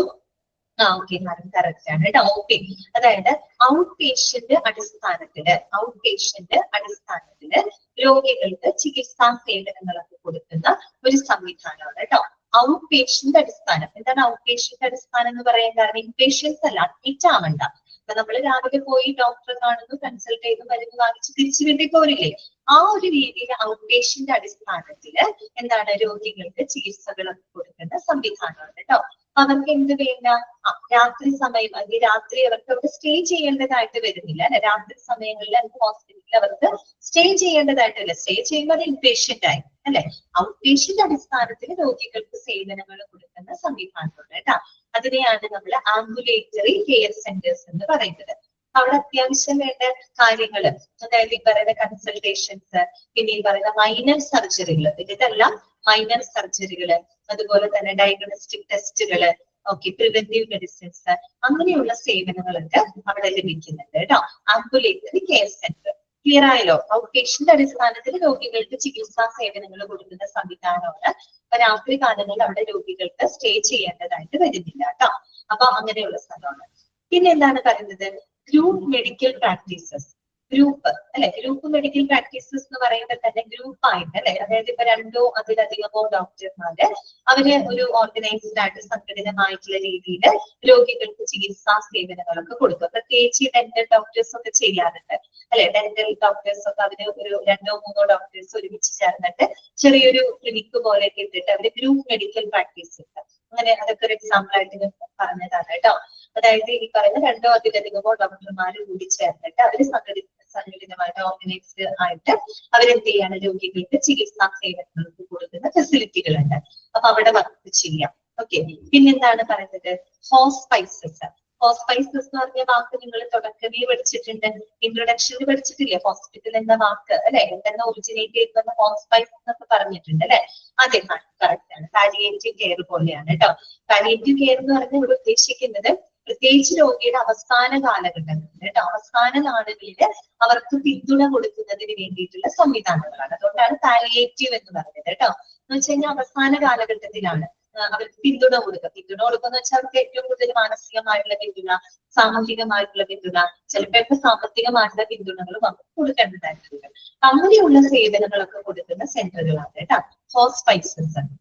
എന്തുകൊണ്ടാണ് പാലിയേറ്റീവ് കെയർ എന്ന് പറയാൻ കാരണം എന്ന് വെച്ചാല് അവരുടെ ആ ഒരു ചികിത്സയുടെ അവസാന കാലഘട്ടങ്ങളിലാണല്ലോ അത്തരമൊരു സേവനം ആവശ്യമായിട്ട് വരുന്നത്. അപ്പൊ അങ്ങനെയുള്ള സന്ദർഭങ്ങളിലൊക്കെ ഉള്ള ഫെസിലിറ്റികളാണ് കേട്ടോ അത് ഹോസ്പൈസസ്. പിന്നെന്താണ്? Out patient care facilities. അത് ഇതുപോലെ തന്നെ ആംബുലേറ്ററി നമ്മൾ പറഞ്ഞില്ലേ, അതുപോലെയുള്ള ഒരു സംവിധാനം തന്നെയാണ് ഔട്ട് പേഷ്യന്റ് കെയർ ഫെസിലിറ്റീസ് അല്ലെ. ഔട്ട് പേഷ്യന്റ് സേവനങ്ങളൊക്കെ കൊടുക്കുന്ന സംവിധാനങ്ങളാണ് കേട്ടോ ഔട്ട് പേഷ്യന്റ് കെയർ ഫെസിലിറ്റീസ് എന്ന് പറയുന്നത് കേട്ടോ. അപ്പൊ അത്തരം സൗകര്യങ്ങൾ എന്ന് പറയുന്നത് ഈ പറയുന്ന ഡോക്ടർമാരുടെ ഓഫീസുകൾ ഉണ്ടായിരിക്കും, ക്ലിനിക്കുകളൊക്കെ ഇതിൽ പെടുന്നതാണ്. ഡോക്ടർമാരുടെ ഓഫീസുകള്, ക്ലിനിക്കുകള്, പിന്നെ നമ്മൾ നേരത്തെ പറഞ്ഞ പോലെ ആംബുലേറ്ററി കെയർ സെന്ററുകളൊക്കെ അതിനകത്ത് പെടുന്ന കേട്ടോ ഔട്ട് പേഷ്യന്റ് കെയർ ഫെസിലിറ്റീസ് ആണ്. പിന്നെന്താണ്? Physician officers. ഫിസിഷ്യൻ ഓഫീസേഴ്സ് ആ പേര് സൂചിപ്പിക്കുന്ന പോലെ എന്താണ്? ഡോക്ടർമാരുടെ സ്വകാര്യ ഓഫീസുകളാണ് അല്ലെ. സ്വകാര്യ ഓഫീസുകളാണ്. അപ്പൊ അവിടെ രോഗികളെ ഡോക്ടേഴ്സ് കണ്ടുമുട്ടുകയും അവർക്ക് വേണ്ട ചികിത്സാ സൗകര്യങ്ങളൊക്കെ അല്ലെങ്കിൽ ചികിത്സാ സേവനങ്ങളൊക്കെ കൈകാര്യം ചെയ്യും. അതാണ് ഫിസിഷ്യൻ ഓഫീസസ് എന്ന് പറയുന്നത് കേട്ടോ. പക്ഷെ അവിടെ ഒരു പ്രത്യേകതയുണ്ട്, അവിടെ വളരെ കോംപ്രിഹെൻസീവ് ആയിട്ടുള്ള ട്രീറ്റ്മെന്റുകളൊന്നും കൊടുക്കാൻ പറ്റില്ല. വളരെ പ്രൈമറി കെയർ മാത്രമേ അവിടെ പ്രൊവൈഡ് ചെയ്യാനായിട്ട് സാധിക്കുള്ളൂ. കാരണം അതിനുള്ള റിസോഴ്സസ് അവിടെ ഉണ്ടായിരിക്കുള്ളൂ അല്ലെ. അപ്പൊ ഏറ്റവും പ്രാഥമികമായിട്ടുള്ള ആരോഗ്യ സേവനങ്ങളൊക്കെ ആയിരിക്കും ഒരു ഫിസിഷ്യൻ ഓഫീസിൽ നിന്ന് ലഭിക്കുന്നത് കേട്ടോ. ഓക്കെ, അങ്ങനെയുള്ളിടത്തൊക്കെ അവർക്ക് വർക്ക് ചെയ്യാം. ആർക്ക്? ഹെൽത്ത് അഡ്മിനിസ്ട്രേറ്റർമാർക്ക് ജോലി ചെയ്യാം. പിന്നെന്താണ് പറയുന്നത്? റെസിഡൻഷ്യൽ കെയർ ഫെസിലിറ്റീസ് അല്ലെ. റെസിഡൻഷ്യൽ എന്ന് പറയുമ്പോൾ നമ്മൾ താമസിച്ച് ദീർഘകാലത്തെ പരിചരണം ചികിത്സകളൊക്കെ ആവശ്യമുണ്ട്. പ്രത്യേകിച്ച് നമ്മള് ക്ലാസിഫിക്കേഷൻ ഒക്കെ പറഞ്ഞപ്പോ ജെറിയാട്രിക് കെയർ സെന്റർ ഒക്കെ പറഞ്ഞിട്ടോ, വയസ്സായിട്ടുള്ള ആളുകളൊക്കെ ചികിത്സിക്കുന്നത്. അപ്പൊ ആവശ്യമുള്ള രോഗികൾക്ക് എന്താണ് ദീർഘകാല ചികിത്സകളും ആരോഗ്യ സംരക്ഷണ സേവനങ്ങളൊക്കെ കൊടുക്കുന്ന ഒരു സംവിധാനമാണ് കേട്ടോ. Residential care ഫെസിലിറ്റിയാണ്. റെസിഡന്റ് ആണ്, അവിടെ താമസിച്ച് നമുക്ക് ചികിത്സാ സേവനങ്ങൾ ലഭിക്കുന്നുണ്ട്. 24 ഹവറും സേവനം കൊടുക്കുന്നുണ്ട് കേട്ടോ. എന്ന് പറഞ്ഞപ്പോ രോഗികളുണ്ടെങ്കിൽ അവർക്ക് വേണ്ട മരുന്നുകൾ കൊടുക്കുക, അവരെ എന്താണ് ടോയ്ലറ്റിൽ പോകാനൊക്കെ ആയിട്ട് അവരെ ഹെൽപ്പ് ചെയ്യാം, മരുന്നുകൾ എടുക്കാൻ അവരെ സഹായിക്കുക, അവർക്ക് വസ്ത്രങ്ങൾ അലക്കി കൊടുക്കുക. ആ രീതിയിൽ ഒരു ഫുൾ സേവനമാണ് അവിടെ അവർക്കായിട്ട് കൊടുക്കുന്നത് ആവശ്യമുള്ള രോഗികൾക്ക്. അടുത്തത് എന്താണ്? ഹോം ഹെൽത്ത് കെയർ അല്ലെ. ഹോം ഹെൽത്ത് കെയർ എന്ന് പറയുമ്പോൾ പേര് കേൾക്കുന്ന പോലെ തന്നെ എന്താണ് ശരിക്കും പറഞ്ഞു കഴിഞ്ഞാല് അതായത് ഹോം നേഴ്സ് എന്നൊക്കെ നിങ്ങൾ കേട്ടിട്ടില്ലേ? അതായത് രോഗികൾക്ക് വീടുകളിൽ വന്നിട്ട് സേവനങ്ങളൊക്കെ കൊടുക്കുന്ന സംവിധാനങ്ങള്, ഹോം നേഴ്സിന്റെ സേവനങ്ങള്, അതുപോലെ തന്നെ നമ്മുടെ എന്താണ് ഫിസിയോതെറാപ്പി സേവനങ്ങളൊക്കെ ചിലപ്പോൾ വീട്ടിൽ വന്ന രോഗികൾക്ക് ഇപ്പൊ പോകാനൊക്കെ ബുദ്ധിമുട്ടുണ്ട്, നടക്കാൻ ബുദ്ധിമുട്ടുള്ള രോഗികളാണെങ്കിൽ വീട്ടിൽ വന്നിട്ട് ഫിസിയോതെറാപ്പി സേവനങ്ങളും മറ്റൊക്കെ കൊടുക്കുന്നുണ്ട്. അത്തരം സേവനങ്ങള്, അങ്ങനെയുള്ള ഫെസിലിറ്റികള്. പിന്നെന്താണ്? Managed care organisations. ഇതൊക്കെ ഏകദേശം ഒരുപോലെയാണ് കേട്ടോ. മാനേജ്ഡ് കെയർ ഓർഗനൈസേഷൻ എന്ന് പറഞ്ഞാൽ ഇതന്നെ ആരോഗ്യ സംരക്ഷണ സേവനങ്ങളൊക്കെ കൊടുക്കുന്ന സംവിധാനം തന്നെയാണ്. പക്ഷെ അവിടെ എന്ന് പറയുമ്പോൾ ഈ ഹെൽത്ത് പ്രൊവൈഡേഴ്സിന്റെ ഒരു നെറ്റ്വർക്ക് അവിടെ ഉപയോഗപ്പെടുത്തുന്നുണ്ട്. ശൃംഖല ഹെൽത്ത് കെയർ പ്രൊവൈഡേഴ്സ് ഉണ്ടല്ലോ, അതായത് ഇപ്പൊ ഡോക്ടർമാര്, നഴ്സുമാര്, സർജന്മാര്, മറ്റു മെഡിക്കൽ അനുബന്ധ ജീവനക്കാര്, അവരുടെ എല്ലാവരുടെയും ഒരു നെറ്റ്വർക്ക്, ഒരു ശൃംഖലാ സംവിധാനം ഉപയോഗപ്പെടുത്തിക്കൊണ്ട് രോഗികൾക്ക് ചികിത്സ കൊടുക്കുന്ന ഒരു സംവിധാനം കേട്ടോ. അതാണ് പറയുന്നത് മാനേജ്ഡ് കെയർ ഓർഗനൈസേഷൻ. ഈ പറയുന്ന എല്ലാ ഫെസിലിറ്റികളിലും ആർക്ക് വർക്ക് ചെയ്യാം എന്നാണ് പറയുന്നത്? ഹെൽത്ത് കെയർ അഡ്മിനിസ്ട്രേറ്റർമാർക്ക് വർക്ക് ചെയ്യാം. ഹോസ്പിറ്റലിന് പുറമെയാണ് കേട്ടോ. ഹോസ്പിറ്റലിന് പുറമെ അവർക്ക് വർക്ക് ചെയ്യാൻ സാധിക്കുന്ന സൗകര്യങ്ങളാണ് ഈ പറയുന്നത്. Rehabilitation facilities, ambulatory care centre. Ambulatory എന്ന് പറയുന്നത് നിങ്ങൾ ഓർക്കാട്ടോ, ഔട്ട് പേഷ്യന്റ് അടിസ്ഥാനത്തിൽ എന്താണ് കൊടുക്കുന്ന സംവിധാനങ്ങൾ. ഇവിടെ രാത്രി താമസം ആവശ്യമായിട്ട് വരുന്നില്ല കേട്ടോ. Group medical practices, hospices, outpatient care facilities, physician offices, residential care facilities, home health care, managed care ഓർഗനൈസേഷൻസിലൊക്കെ ഇവർക്ക് വർക്ക് ചെയ്യാം. ക്ലിയർ ആണല്ലോ? ഇനി നോക്കിക്കേ, hospital administrators at larger facilities may work in specific clinical areas like cardiology, surgery, urology, obstetrics and nephrology. അതുപോലെ hospital administrator അതായത് നമ്മൾ തുടക്കം പറഞ്ഞൊരു പോയിന്റില്ല, അത് തന്നെയാണ് വേറെ രീതിയിൽ പറയുന്നത്. അപ്പൊ വലിയ ഹോസ്പിറ്റൽ ആകുമ്പോൾ അവിടെ ഒരുപാട് ഡിപ്പാർട്ട്മെന്റുകൾ ഉണ്ടായിരിക്കും. അപ്പൊ അതിനനുസരിച്ച് അഡ്മിനിസ്ട്രേറ്റർമാരും ഉണ്ടായിരിക്കും. അപ്പൊ അങ്ങനെയുള്ള ഹോസ്പിറ്റൽ, അതായത് ലാർജർ ഫെസിലിറ്റി ഉള്ള ഹോസ്പിറ്റലിലാണെങ്കിൽ ഈ പറയുന്ന ഓരോ ക്ലിനിക്കൽ ഏരിയയിലേക്കുമായിട്ട് അഡ്മിനിസ്ട്രേറ്റർമാരുണ്ടാവും. കാർഡിയോളജി ഡിപ്പാർട്ട്മെന്റിലേക്ക്, അല്ലെങ്കിൽ നെഫ്രോളജി ഡിപ്പാർട്ട്മെന്റിലേക്ക്, ന്യൂറോളജി ഡിപ്പാർട്ട്മെന്റിലേക്ക്, ഒബ്സ്ട്രക്ടിക്സ് ഡിപ്പാർട്ട്മെന്റിലേക്ക്, ഗൈനക്കോളജി ഡിപ്പാർട്ട്മെന്റ്, അങ്ങനെ ഓരോരോ ഡിപ്പാർട്ട്മെന്റ് വൈസായിട്ടും അവിടെ അഡ്മിനിസ്ട്രേറ്റർമാരുണ്ടായിരിക്കും. വലിയ വലിയ ഹോസ്പിറ്റലിലത്തെ കാര്യമാണ് പറയുന്നത് കേട്ടോ.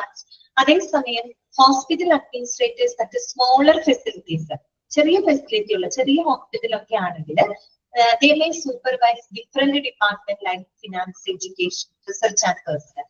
അപ്പൊ അവിടെ എന്ന് പറയുമ്പോൾ ഓരോ വിഭാഗത്തിനെന്നും പറഞ്ഞിട്ട് അഡ്മിനിസ്ട്രേറ്റർമാർ ഉണ്ടാവില്ല. അവിടെ എന്തായിരിക്കും ഈ പറയുന്ന ഫിനാൻസ്, എഡ്യൂക്കേഷൻ, റിസർച്ച്, സ്റ്റാഫുകളെ മേൽനോട്ടം വഹിക്കാനൊക്കെ ആയിട്ട് ഒരൊറ്റ അഡ്മിനിസ്ട്രേറ്റർമാർ മാത്രമേ ഉണ്ടായിരിക്കുള്ളൂ കേട്ടോ. കാരണം അവിടെ ഒരുപാട് ആവശ്യമില്ല, ചെറിയ ഹോസ്പിറ്റലാണ്. അപ്പൊ എല്ലാ കാര്യങ്ങൾക്കായിട്ട് ഓവറോൾ കാര്യങ്ങളെല്ലാം തന്നെ മാനേജ് ചെയ്യാനായിട്ട് ഒരൊറ്റ അഡ്മിനിസ്ട്രേറ്ററുടെ ആവശ്യമവിടെ വരുന്നുള്ളൂ. അതേസമയം വലിയ ഹോസ്പിറ്റൽ ആകുമ്പോൾ അവിടെ ചിലപ്പോൾ ഓരോരോ ഡിപ്പാർട്ട്മെന്റുകൾ, ഓരോരോ ക്ലിനിക്കൽ ഡിപ്പാർട്ട്മെന്റുകൾക്കും വേണ്ടിയിട്ട് തന്നെ ഓരോ എന്താണ് സ്പെസിഫിക് ആയിട്ട് അഡ്മിനിസ്ട്രേറ്റർമാര് ഉണ്ടായിരിക്കും. ഓക്കെ, ക്ലിയർ ആണല്ലോ പറഞ്ഞത്? ഇതിലും കൂടുതലൊന്നും ഇല്ല കേട്ടോ. ഓക്കെ, അടുത്തതാണ് just A few of the titles hospital administrators may possess include.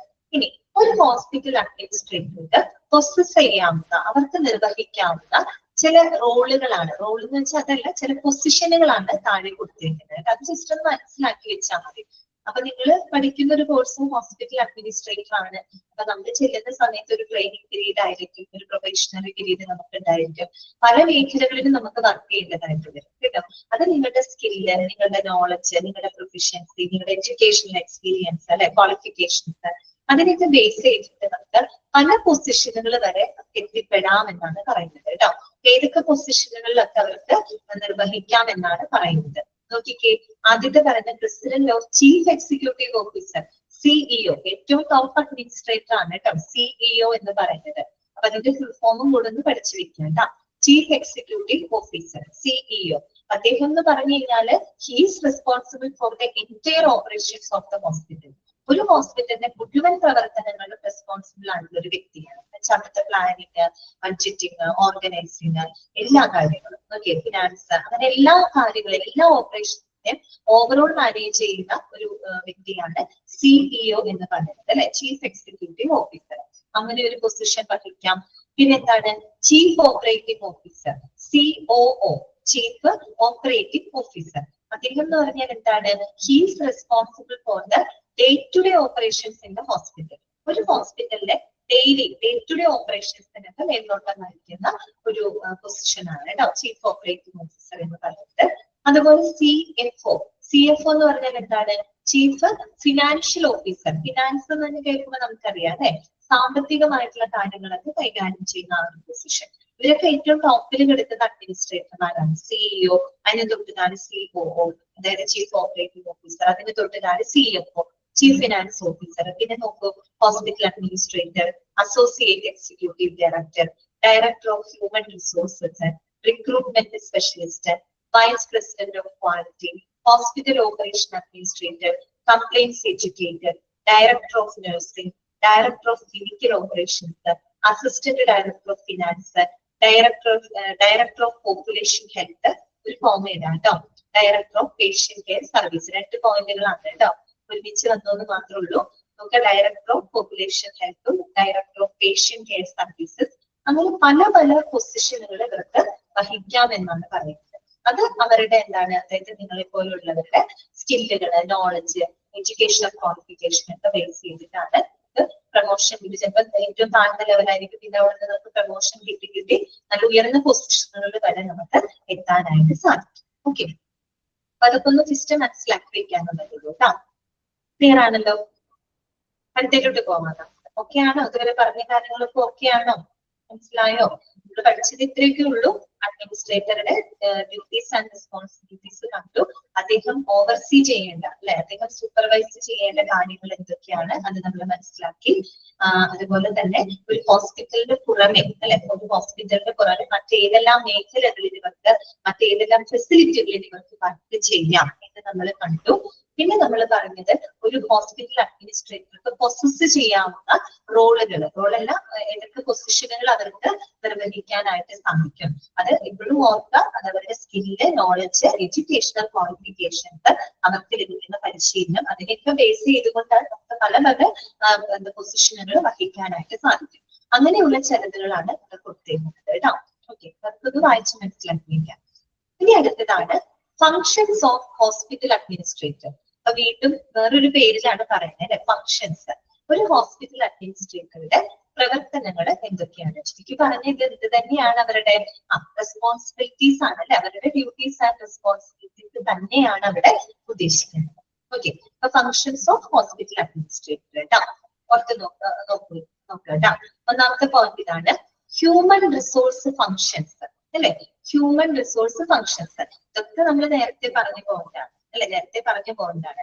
ആളുകളെ എന്ത് ചെയ്യാം, തെരഞ്ഞെടുക്കുക അല്ലെ, ആളുകൾ ശരിയായിട്ടുള്ള ആളുകളെ തെരഞ്ഞെടുക്കുക. ഏറ്റവും ക്വാളിഫൈഡ് ആയിട്ടുള്ള ഓരോ പൊസിഷനും ഹോൾഡ് ചെയ്യാൻ പറ്റുന്ന ഏറ്റവും ക്വാളിഫൈഡ് ആയിട്ടുള്ള എക്സ്പീരിയൻസ്ഡ് ആയിട്ടുള്ള ആളുകളെ തെരഞ്ഞെടുക്കാൻ, അവരെ റിക്രൂട്ട് ചെയ്യുക, അവരെ എന്താ പറയാ അസസ് ചെയ്യുക, അവരെ ഇവാലുവേറ്റ് ചെയ്യുക, അവർക്ക് വേണ്ട മാർഗനിർദ്ദേശങ്ങൾ പ്രൊവൈഡ് ചെയ്യുക, നല്ല തൊഴിൽ സാഹചര്യങ്ങൾ അവർക്കായിട്ട് ലഭ്യമാക്കി കൊടുക്കുക. ഇങ്ങനെയുള്ള പ്രവർത്തനങ്ങളൊക്കെ ആർക്ക് വരുന്നുണ്ട്, അഡ്മിനിസ്ട്രേറ്റർക്ക് വരുന്നുണ്ട്. ഓക്കെ, അപ്പൊ അതാണ് ഹ്യൂമൻ റിസോഴ്സ് ഫങ്ഷൻസ് കേട്ടോ. ഹ്യൂമൻ റിസോഴ്സ് ഫങ്ഷൻ എന്ന് പറഞ്ഞാൽ ഇത് തന്നെയാണ്, ഏറ്റവും സ്കിൽഡ് ആയിട്ടുള്ള ആളുകളെ തെരഞ്ഞെടുക്കുക കേട്ടോ, അവർക്ക് വേണ്ട പരിശീലനങ്ങൾ കൊടുക്കുക. അവരുടെ ഏറ്റവും വലിയ ലക്ഷ്യം എന്താണ്, ആ ഒരു ഓർഗനൈസേഷന്റെ പ്രൊഡക്ടിവിറ്റി മാക്സിമം കൂട്ടുക അല്ലെ, അവരുടെ ആ ഒരു ഉത്പാദനക്ഷമത പരിശീലനങ്ങൾ കൊടുക്കുക, അവരെ അസിസ്റ്റ് ചെയ്യുക, അവർക്ക് നല്ല തൊഴിൽ സാഹചര്യങ്ങൾ ലഭ്യമാക്കി കൊടുക്കുക, എല്ലാ രീതിയിലുള്ള സപ്പോർട്ടും നമുക്ക് കൊടുക്കുക. അതാണ് അവരുടെ ഒരു ഫംഗ്ഷൻ. അതാണ് ഹ്യൂമൻ റിസോഴ്സ് ഫംഗ്ഷൻസ് എന്നതുകൊണ്ട് ഉദ്ദേശിക്കുന്നത്. രണ്ടാമത്തെ എന്താണ്? Hospital operations, public relation function.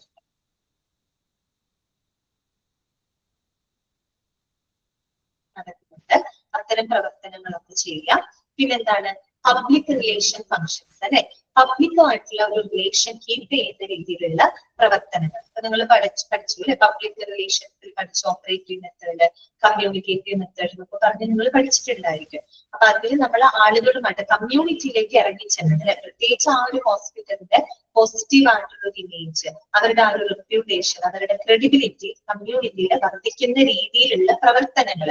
ചിലപ്പോൾ നമുക്ക് മാസ് മീഡിയാസ് യൂസ് ചെയ്യേണ്ടി വരും, അല്ലെ? മീഡിയകൾ യൂസ് ചെയ്തിട്ട്, അതല്ലാതെ നേരിട്ടുള്ള ഹെൽത്ത് ഫെയറുകൾ, എക്സിബിഷൻസ്, അല്ലെ? അങ്ങനെയൊക്കെയുള്ള പരിപാടികളിലൂടെയൊക്കെ നമുക്ക് എന്ത് ചെയ്യാൻ പറ്റും? പബ്ലിക് റിലേഷൻ ഫംഗ്ഷൻസിനെ മെയിൻറ്റെയിൻ ചെയ്യാനായിട്ട് സാധിക്കും, അല്ലെ? പൊതുബന്ധങ്ങൾ നമുക്ക് ഉണ്ടാക്കിയെടുക്കാനായിട്ട് സാധിക്കും. അത്തരം പ്രവർത്തനങ്ങളൊക്കെ നിർവഹിക്കേണ്ടത് ഒരു അഡ്മിനിസ്ട്രേറ്ററുടെ റെസ്പോൺസിബിലിറ്റിയാണ് കേട്ടോ.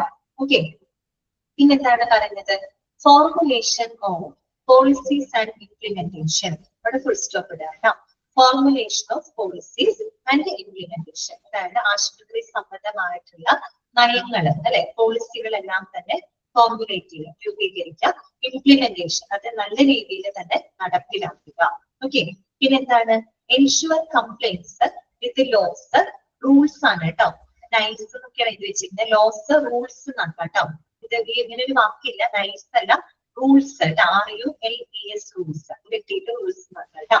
അപ്പൊ നമുക്ക് ensure compliance with laws, rules, regulations and ethics. Stop ഇടാം. ഈ എൻഷുവർ കംപ്ലൈൻസ് എന്ന് പറഞ്ഞാൽ വീടിന്റെ അർത്ഥം എന്താ അറിയോ? പാലിക്കുക എന്നുള്ള അർത്ഥമാണ് കേട്ടോ. അത് വായിക്കുമ്പോ കംപ്ലൈന്റ് ആണെന്ന് വിചാരിക്കുന്നത്. കംപ്ലൈന്റ് എന്ന് വെച്ചാൽ പരാതിയാണ് കേട്ടോ. ഇത് കംപ്ലൈൻസ്, അബൈഡ് എന്നൊക്കെയുള്ള മീനിങ് ആണ് കേട്ടോ. പാലിക്കുക. ഈ വാക്കിനെ പറയാൻ കാരണം വേറെ ഒന്നും, ഈ വാക്ക് ഒരുപാട് സ്ഥലത്ത് വരും. അപ്പൊ ആ സമയത്ത് ഇത് പരാതിയാണോ ആ ഒരു അർത്ഥത്തിൽ വിചാരിക്കരുത്. കംപ്ലൈൻസ് എന്ന് പറഞ്ഞു കഴിഞ്ഞാൽ പാലിക്കുക എന്നുള്ള അർത്ഥമാണ് കേട്ടോ. കംപ്ലൈന്റ് വേറെ, അത് INT ആണ് കേട്ടോ.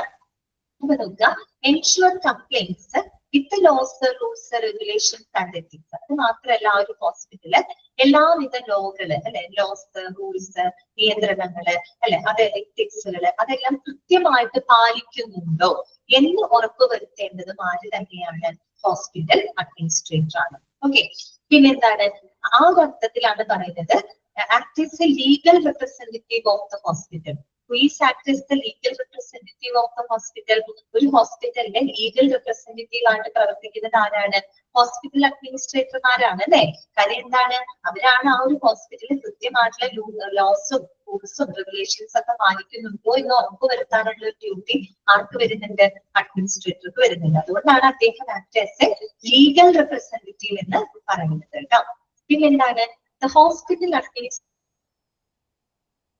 make sure that the hospital is abiding by the government rules and whether all the statutory needs are met. ഇത് തന്നെ സെയിം പോയിന്റ് ആണ് പറയുന്നത്. ഹോസ്പിറ്റൽ അഡ്മിനിസ്ട്രേറ്റർ ഈ പറയുന്ന ഹോസ്പിറ്റലിൽ എല്ലാ ഗവൺമെന്റ് റൂളുകളും കൃത്യമായിട്ട് പാലിക്കുന്നുണ്ടോ, അതോടൊപ്പം തന്നെ എല്ലാവിധ നിയമാനുസൃതമായിട്ടുള്ള ആവശ്യകതകളും നിർവഹിക്കുന്നുണ്ടോ, അല്ലെ? സ്റ്റാറ്റ്യൂട്ടറി നീഡ്സ്, ഒരു ഹോസ്പിറ്റലിനെ സംബന്ധിച്ചുള്ള നിയമാനുസൃതമായിട്ടുള്ള പല ആവശ്യങ്ങളും അവിടെ ഉണ്ട്, അല്ലെ? പേഷ്യൻസിനെ സംബന്ധിക്കുകയാണെങ്കിൽ പേഷ്യൻസിന്റെ റൈറ്റ്സ് അവിടെ കീപ്പ് ചെയ്യപ്പെടണം. അതുപോലെ സേഫ്റ്റി റെഗുലേഷൻസ് ഉണ്ട്, അല്ലെ? പേഷ്യൻസിന്റെ സേഫ്റ്റി, ക്വാളിറ്റി കെയർ, അങ്ങനെ ചില റെഗുലേഷൻസ് ഉണ്ട്.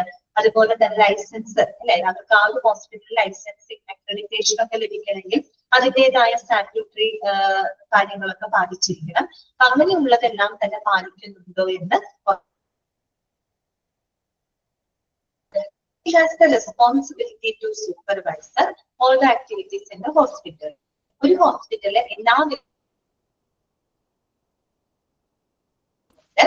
and should make sure that all staffs are aware of the hospital's mission and objectives. അതുകൂടാതെ ഹോസ്പിറ്റലിന്റെ മിഷൻ, അല്ലെ? അവരുടെ ലക്ഷ്യങ്ങള്, അവരുടെ ആ ഒരു ഗോൾസുകള്, അതിനെ പറ്റി ഓരോ സ്റ്റാഫുകളും അവയർ ആണോ, അല്ലെ? ഓരോ സ്റ്റാഫുകൾക്കും അതിനെ പറ്റിയിട്ട് അറിവുണ്ടോ എന്നുള്ള കാര്യങ്ങളൊക്കെ ഉറപ്പാക്കണം. അത് നമ്മൾ അറിയണം. നമ്മൾ വർക്ക് ചെയ്യുന്ന സ്ഥാപനത്തിന്റെ ലക്ഷ്യം എന്താണ്,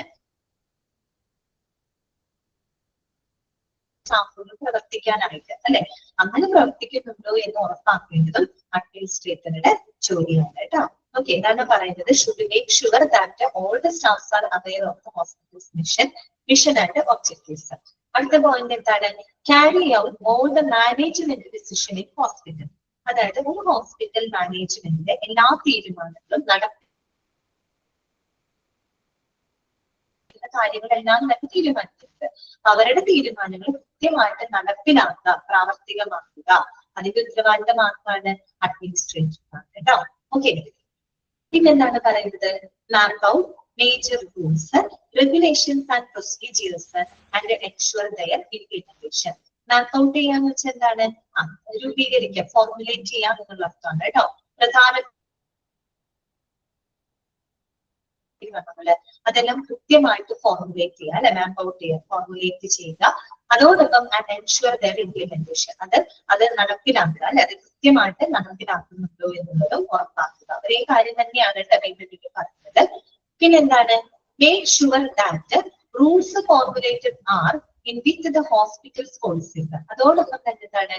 രൂപീകരിച്ചിട്ടുള്ള എല്ലാ നിയമങ്ങളും ഹോസ്പിറ്റൽ നയങ്ങളിൽ ഉൾപ്പെട്ടിട്ടുണ്ടോ എന്നുള്ളതും ഉറപ്പാക്കുക കേട്ടോ.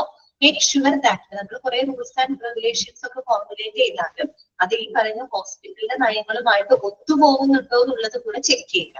ഹോസ്പിറ്റലിന്റെ പോളിസി ഒരു തരത്തില്, നമ്മൾ ഫോർമുലേറ്റ് ചെയ്ത റൂൾസ് ആൻഡ് റെഗുലേഷൻ വേറൊരു തരത്തില്. അങ്ങനെ ആവാൻ പാടില്ല. ഫോർമുലേറ്റ് ചെയ്യുന്ന ഓരോ റൂൾസും റെഗുലേഷൻസും എന്തിനനുസൃതമായിരിക്കണം? ഹോസ്പിറ്റലിന്റെ നയങ്ങൾക്ക് അനുസൃതമായിരിക്കണം, അല്ലെങ്കിൽ അതിനോടൊപ്പം ഒത്തുചേർന്ന് പോകുന്നതായിരിക്കണം. ഓക്കെ, അത് ഉറപ്പാക്കേണ്ടതും അഡ്മിനിസ്ട്രേറ്റർ ആണ് കേട്ടോ. Make sure that rules formulated are in the hospital policies. പിന്നെന്താണ് പറയുന്നത്? He is accountable for good employer-employee relation. Employer ആരാണ്? എംപ്ലോയർ എന്ന് പറഞ്ഞാല് തൊഴിലുടമകളാണ്. മാറിപ്പോയത്. എംപ്ലോയർ എന്ന് പറഞ്ഞാൽ തൊഴിലുടമകളും എംപ്ലോയി എന്ന് പറഞ്ഞാൽ തൊഴിലാളികളുമാണ് കേട്ടോ. ഈ പറയുന്ന തൊഴിലുടമകളും തൊഴിലാളികളും തമ്മിലുള്ള നല്ലൊരു ബന്ധം അല്ലെ, നല്ലൊരു ബന്ധം കീപ്പ് ചെയ്യുക, ബിൽഡപ്പ് ചെയ്യുക എന്നതും ഇദ്ദേഹത്തിന്റെ റെസ്പോൺസിബിലിറ്റിയാണ്. ഇവിടെ തൊഴിലുടമ, തൊഴിലാളി എന്ന് പറഞ്ഞ ഒരു ഹോസ്പിറ്റലിലെ മാനേജ്മെന്റും അവിടെ വർക്ക് ചെയ്യുന്ന സ്റ്റാഫുകളുമാണ് അല്ലെ. അവര് തമ്മിലുള്ള ഒരു നല്ല റിലേഷൻഷിപ്പ് ബിൽഡപ്പ് ചെയ്യാനുള്ള ഉത്തരവാദിത്വം ആർക്ക് തന്നെയാണുള്ളത്? അഡ്മിനിസ്ട്രേറ്റീവ്. ഓക്കെ, അതുപോലെ തന്നെ പബ്ലിക് റിലേഷൻസ് മെയിൻറ്റെയിൻ ചെയ്യാനുള്ള ഉത്തരവാദിത്വം ഹോസ്പിറ്റൽ അഡ്മിനിസ്ട്രേറ്റീവ് ആണ് ഉള്ളത്. ഇനി എന്താണ് പറയുന്നത്? Works attentively with other executives in the hospital like medical superintendent, nursing superintendent etcetera. അതായത് ഹോസ്പിറ്റലിലെ എക്സിക്യൂട്ടീവ് സ്റ്റാഫുകൾ അല്ലെ, ഈ പറയുന്ന മെഡിക്കൽ സൂപ്രണ്ട്, നഴ്സിംഗ് സൂപ്രണ്ട്, അങ്ങനെയുള്ള ഹോസ്പിറ്റൽ എക്സിക്യൂട്ടീവ് സ്റ്റാഫുകളുമായിട്ട് സഹകരിച്ച് പ്രവർത്തിക്കുക അല്ലെ, അവരായിട്ട് നല്ല രീതിയിൽ കോപ്പറേറ്റ് ചെയ്ത് പ്രവർത്തിക്കുക എന്നുള്ളതും ഇദ്ദേഹത്തിന്റെ ഉത്തരവാദിത്തമാണ്. ഓക്കെ, പിന്നെന്താണ് പറയുന്നത്? Make sure that all departments functions in a smooth and efficient manner കേട്ടോ. പിന്നെന്താണ്? ആ ഒരു ഹോസ്പിറ്റലിലെ എല്ലാ ഡിപ്പാർട്ട്മെന്റുകളുടെയും പ്രവർത്തനങ്ങൾ വളരെ സുഗമമായിട്ടും വളരെ എഫിഷ്യന്റ് ആയിട്ടും വളരെ ഫലപ്രദമായിട്ടും മുന്നോട്ട് പോകുന്നുണ്ടെന്ന് ഉറപ്പാക്കുക. പിന്നെന്താണ്? Act as an official representative of hospital. ഒരു ഹോസ്പിറ്റലിന്റെ ഔദ്യോഗിക പ്രതിനിധിയായിട്ട് പ്രവർത്തിക്കാം. നമ്മൾ നേരത്തെ പറഞ്ഞു ലീഗൽ റെപ്രസെന്റേറ്റീവ് ആയിട്ട് ആക്ട് ചെയ്യാം, അതോടൊപ്പം തന്നെ എന്താണ്? ഒഫീഷ്യൽ റെപ്രസെന്റേറ്റീവ് ആയിട്ടും പ്രവർത്തിക്കുന്നത്. ആ ഒരു ഹോസ്പിറ്റലിന്റെ ഔദ്യോഗിക പ്രതിനിധിയായിട്ട് പ്രവർത്തിക്കുക എന്നുള്ളതും ഇദ്ദേഹത്തിന്റെ റെസ്പോൺസിബിലിറ്റിയാണ്. ഓക്കെ, പിന്നെന്താണ് പറയുന്നത്? Submit annual report to the governing body. ഭരണസമിതിക്ക് വാർഷിക റിപ്പോർട്ടുകളൊക്കെ സബ്മിറ്റ് ചെയ്യുക.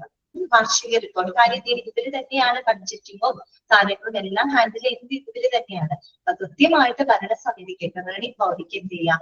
വാർഷിക റിപ്പോർട്ടുകളൊക്കെ തയ്യാറാക്കി സബ്മിറ്റ് ചെയ്യുക കേട്ടോ. അതൊക്കെ അഡ്മിനിസ്ട്രേറ്ററുടെ ഡ്യൂട്ടിയിൽ വരുന്നതാണ്. പിന്നെന്താണ്? Donate to devising annual budgets. ഈ പറയുന്ന ആനുവൽ ബഡ്ജറ്റ്സുകൾ അല്ലെ, വാർഷിക ബഡ്ജറ്റുകളൊക്കെ തയ്യാറാക്കുന്നതിൽ അവരുടേതായ കോൺട്രിബ്യൂഷൻസ് കൊടുക്കുക. കോൺട്രിബ്യൂട്ട് എന്ന് വെച്ചാൽ പൈസ കൊടുക്കുക എന്നുള്ള അർത്ഥമല്ല, അവരുടെ ആശയങ്ങൾ കോൺട്രിബ്യൂട്ട് ചെയ്യുക കേട്ടോ. അവരുടെ ആശയങ്ങളാണ് അവിടെ ഡൊണേറ്റ് ചെയ്യുന്നത്.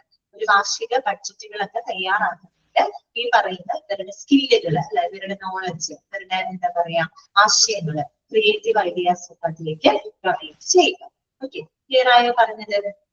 എന്തൊക്കെയാണ് നമ്മൾ പറഞ്ഞ ഫംഗ്ഷൻസുകൾ എന്തൊക്കെയാണെന്ന് ഓടിച്ചിട്ട് പറയുകയാണ്.